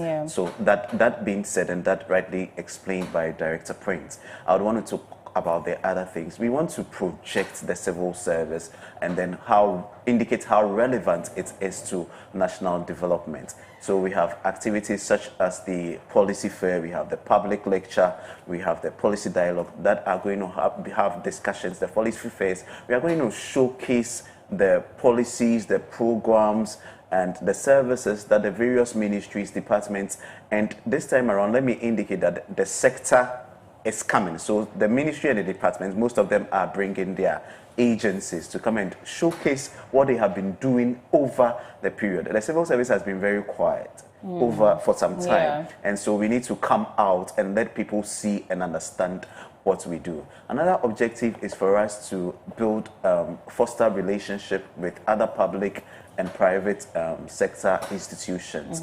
You know, we are not an island. We have to collaborate to help improve our nation. So the Service Week provides us with the opportunity to have interactions and collaborations with academia, with other public service institutions, with the private sector. It would interest you to know that for our policy dialogue, we have people, a cross-section officers from other institutions. We have the academia, we have the other public service organization, data protection agency coming on board. We have civil service on board, and then we have the private sector on board. Okay. This is an indication of the kind of collaboration that we want to achieve, that we are working towards. More importantly, in line with Section 88 of the Civil Service Staff, we also want to use the service week to recognize and reward officers who have performed excellently in the 2024 performance year. Okay. That is why we have the theme to be 2025 Civil Service Week and 2024 performance year, indicating that the performance period for assessment, recognition and rewarding is the 2024 performance year. So this also provides us with the opportunity to identify officers who have performed excellently, recognize them and give them service-wise awards. Finally, let me say that it also gives us the opportunity for civil service officers to also interact, work together in teams, have fun and enjoy themselves, de-stress, create a we-feeling environment so that we can relax and then rejuvenate and go back to our offices and do what we know how to do best. Right. So basically, these are the objectives of the Civil Service Week celebration. Okay. So now coming back to the theme, I mean, it's basically about incorporating AI and automation, e-governance into the service. So how is the civil service addressing concerns about job displacement due to the automation? Okay. All right. Job displacement due to automation. You know how people say AI has come, so now maybe some people will be redundant at their jobs and things like that. Yes, that may be partly true, but then it's just a strategy going forward. Okay. So if we have been prepared for a certain category of job that is available, now we need to prepare officers for the next level. So we'll not be preparing officers like me, fully administration and now using automation, but you prepare somebody who will now develop the system for the administrator to use. Okay. So instead of you developing just administration, you are going into IT and the rest. Right. So where the market or the world focus is going, that is where we develop into. Okay. So for those then now, it is skills training. Okay. So it's not getting redundant, skills training. Okay. So once you are doing the job, it is what you are doing that we automated. Okay. So you still go to the PC or whatever system it is and operate. The only thing is that it is faster. Okay. And you are able to analyze what is there. You get the results to the next level, which is an input to that person. Okay. So it will not displace people to that level unless you don't update your skills, unless you don't have the competencies required, unless you don't change or begin to learn the new skills that is required. Right. Maybe to add to that, we should take note that the digital world, the artificial intelligence is an assistance program. Okay. It's supposed to assist and complement the skills and the knowledge that you already have. Seriously, if you don't have the right tools or you don't know how to make the right input, the outputs that you have will be wrong. Right. So even if with AI you don't have the right questions to ask, if you don't have the right knowledge, and even the kind of outputs that you have, if you don't have the technical know-how to sieve and to analyze, you may be found wanting. So it's not more about job displacement. It's more about helping people build their capacity, their skills to be able to use these tools to build efficiency and performance of the civil service staff. Okay, so I'm sure a lot of us are no longer scared that since civil service is incorporating AI and, automations, our jobs are still secure. Right, so now coming to, you mentioned that even with the recruitment, it's no longer the forms, it's no longer manual, it's online. So I want to ask some of the websites that have come up, like the Ghana.gov portal. What are some of the successes that have been recorded so far using the portal in the span of time that it's been introduced? Okay.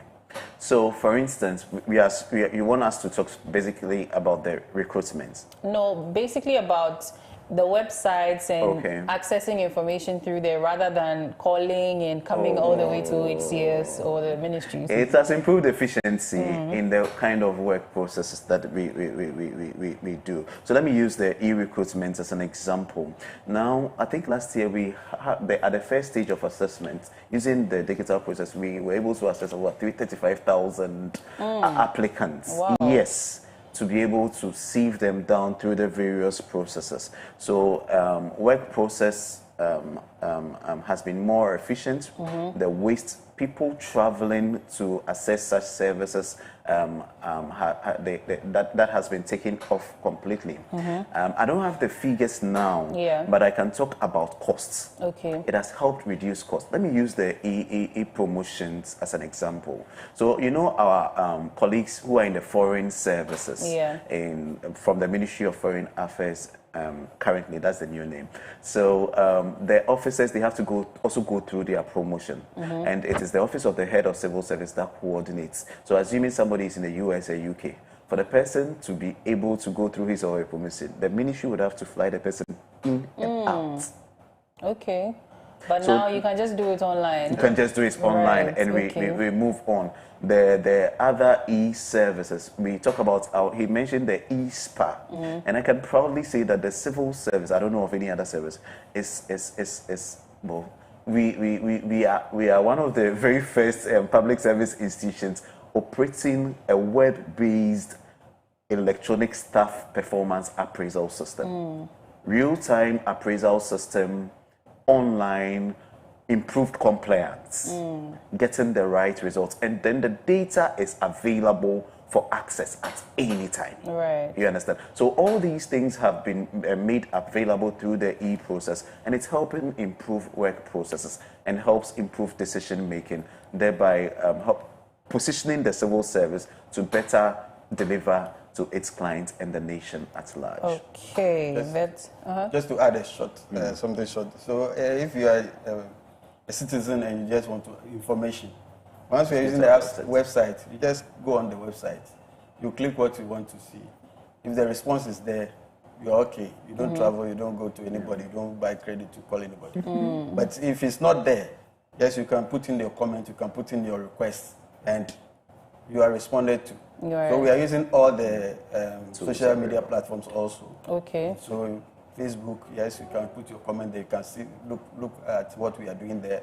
And so it makes information readily available and easily accessible. And government is at the doorstep of the Right. Okay. So with conversations about AI and the rest, we cannot leave out the rural and underserved areas. So how are they considered in the rollout of these digital services?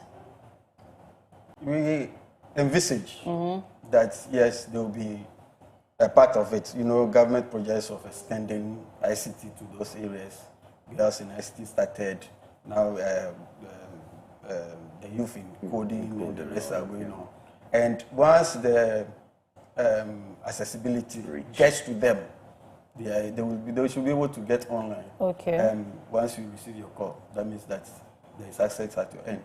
So you know how it's not every network that is even stable in some of these areas, and maybe you've been posted to one of the agencies somewhere in a remote area.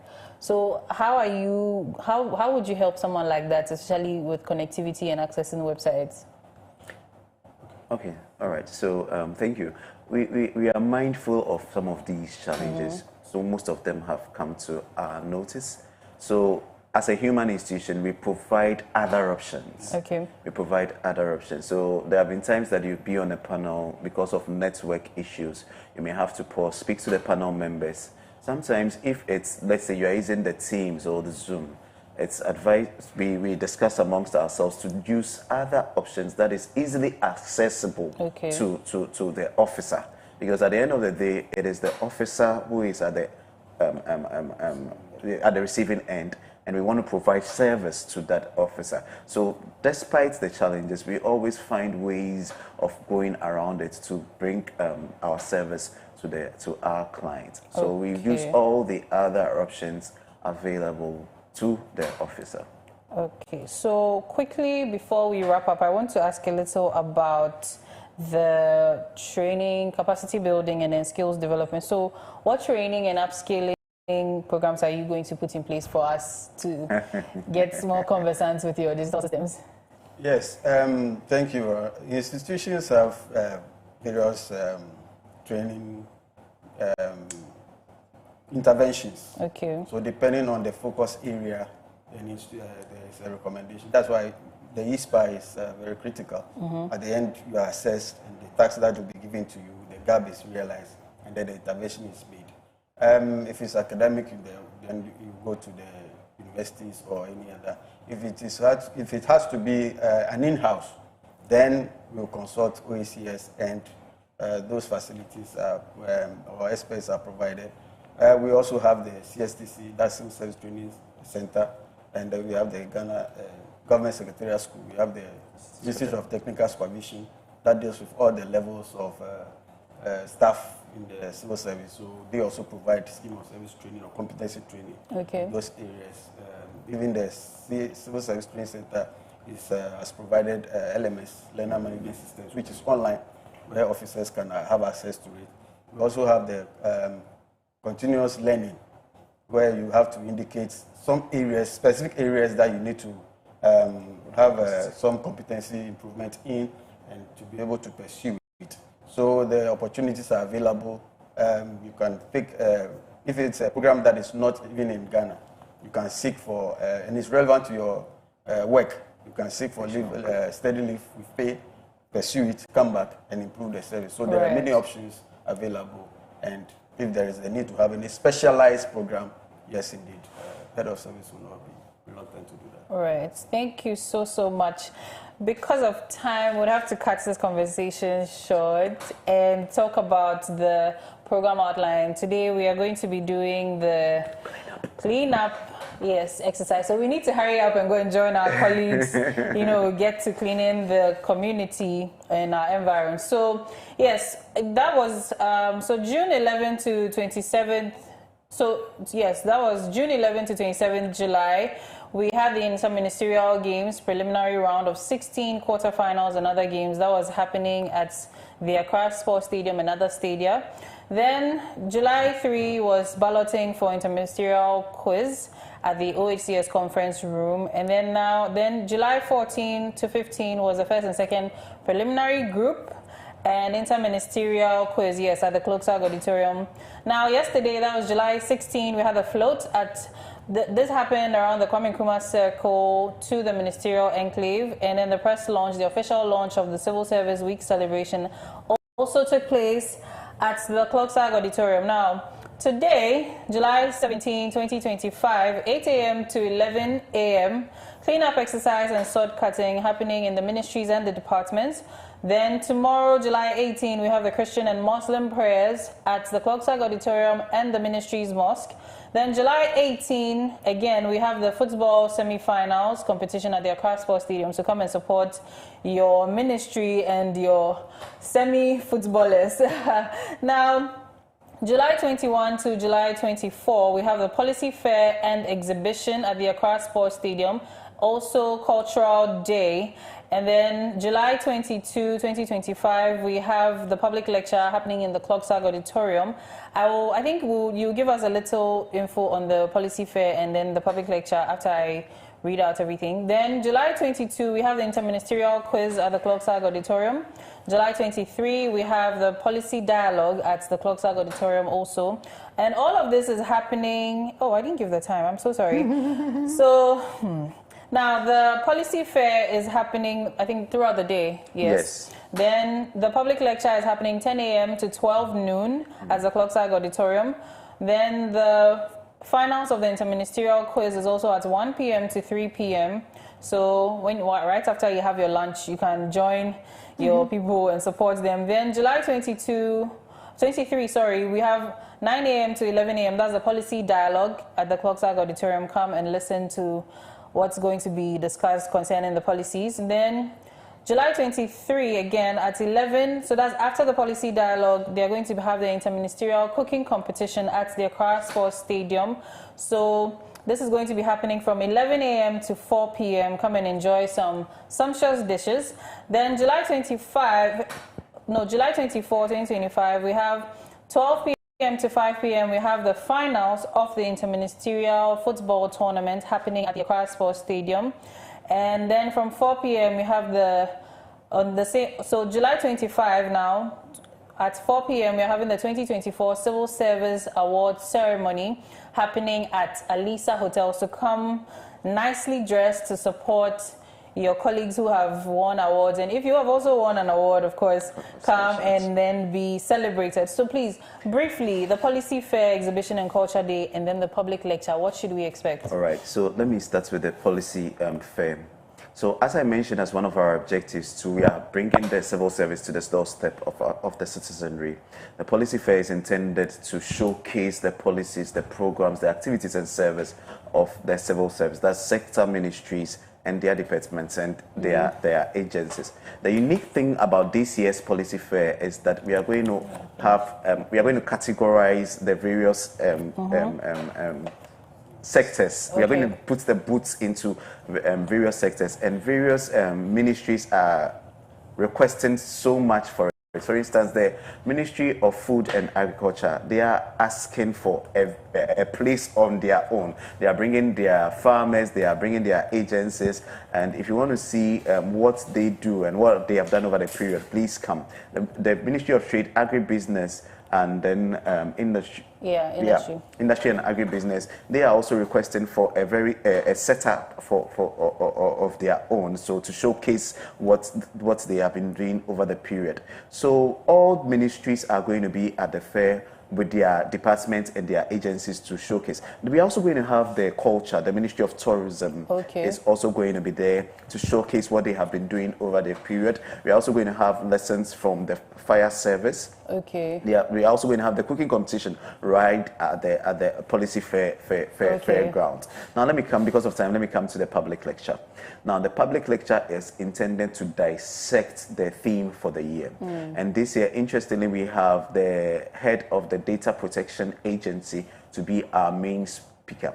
Again, we are also privileged to have the Minister for Communications, Digital Technology and Innovations being the chairman for the public lecture. So it's going to be an interesting time. We are going to have more insight into the topic, and we are going to take actionable steps to move on as civil service. Then on the Wednesday, the policy dialogue, where we are going to have perspectives from various sectors: the private sector, the public sector, the civil service, and then the academia, also giving us their perspectives and the way forward that we as civil service can help improve in that space. Then that will be for the policy dialogue. And just as you've mentioned, right after that, we are also going to have the cooking competition, and then the next day will be the finals for the matches, and then the award ceremony. The award ceremony is strictly by invitation, so invitation cards will also be sent to award winners and the various institutions to participate. Please allow me acknowledge our sponsors. And so just in a minute, I want to acknowledge Promasidor Ghana Limited. I also want to acknowledge Vena Water, VRA Petroleum Commission, Bost, Clocksack, GOL, GNPC, National Sports Authority, Soccer Luca, the National Petroleum Authority, and all our media partners, Clock TV. We are very much privileged that you are on board. Thank you very much for supporting us. Thank you all so much. Thank you for joining us here, and a big thank you to you viewers and everybody in the Ministerial Enclave. We hope to see you for the cleanup exercise ongoing at the moment. Thank you all so much for your time. We'll see you on Tuesday. Do have an amazing weekend ahead.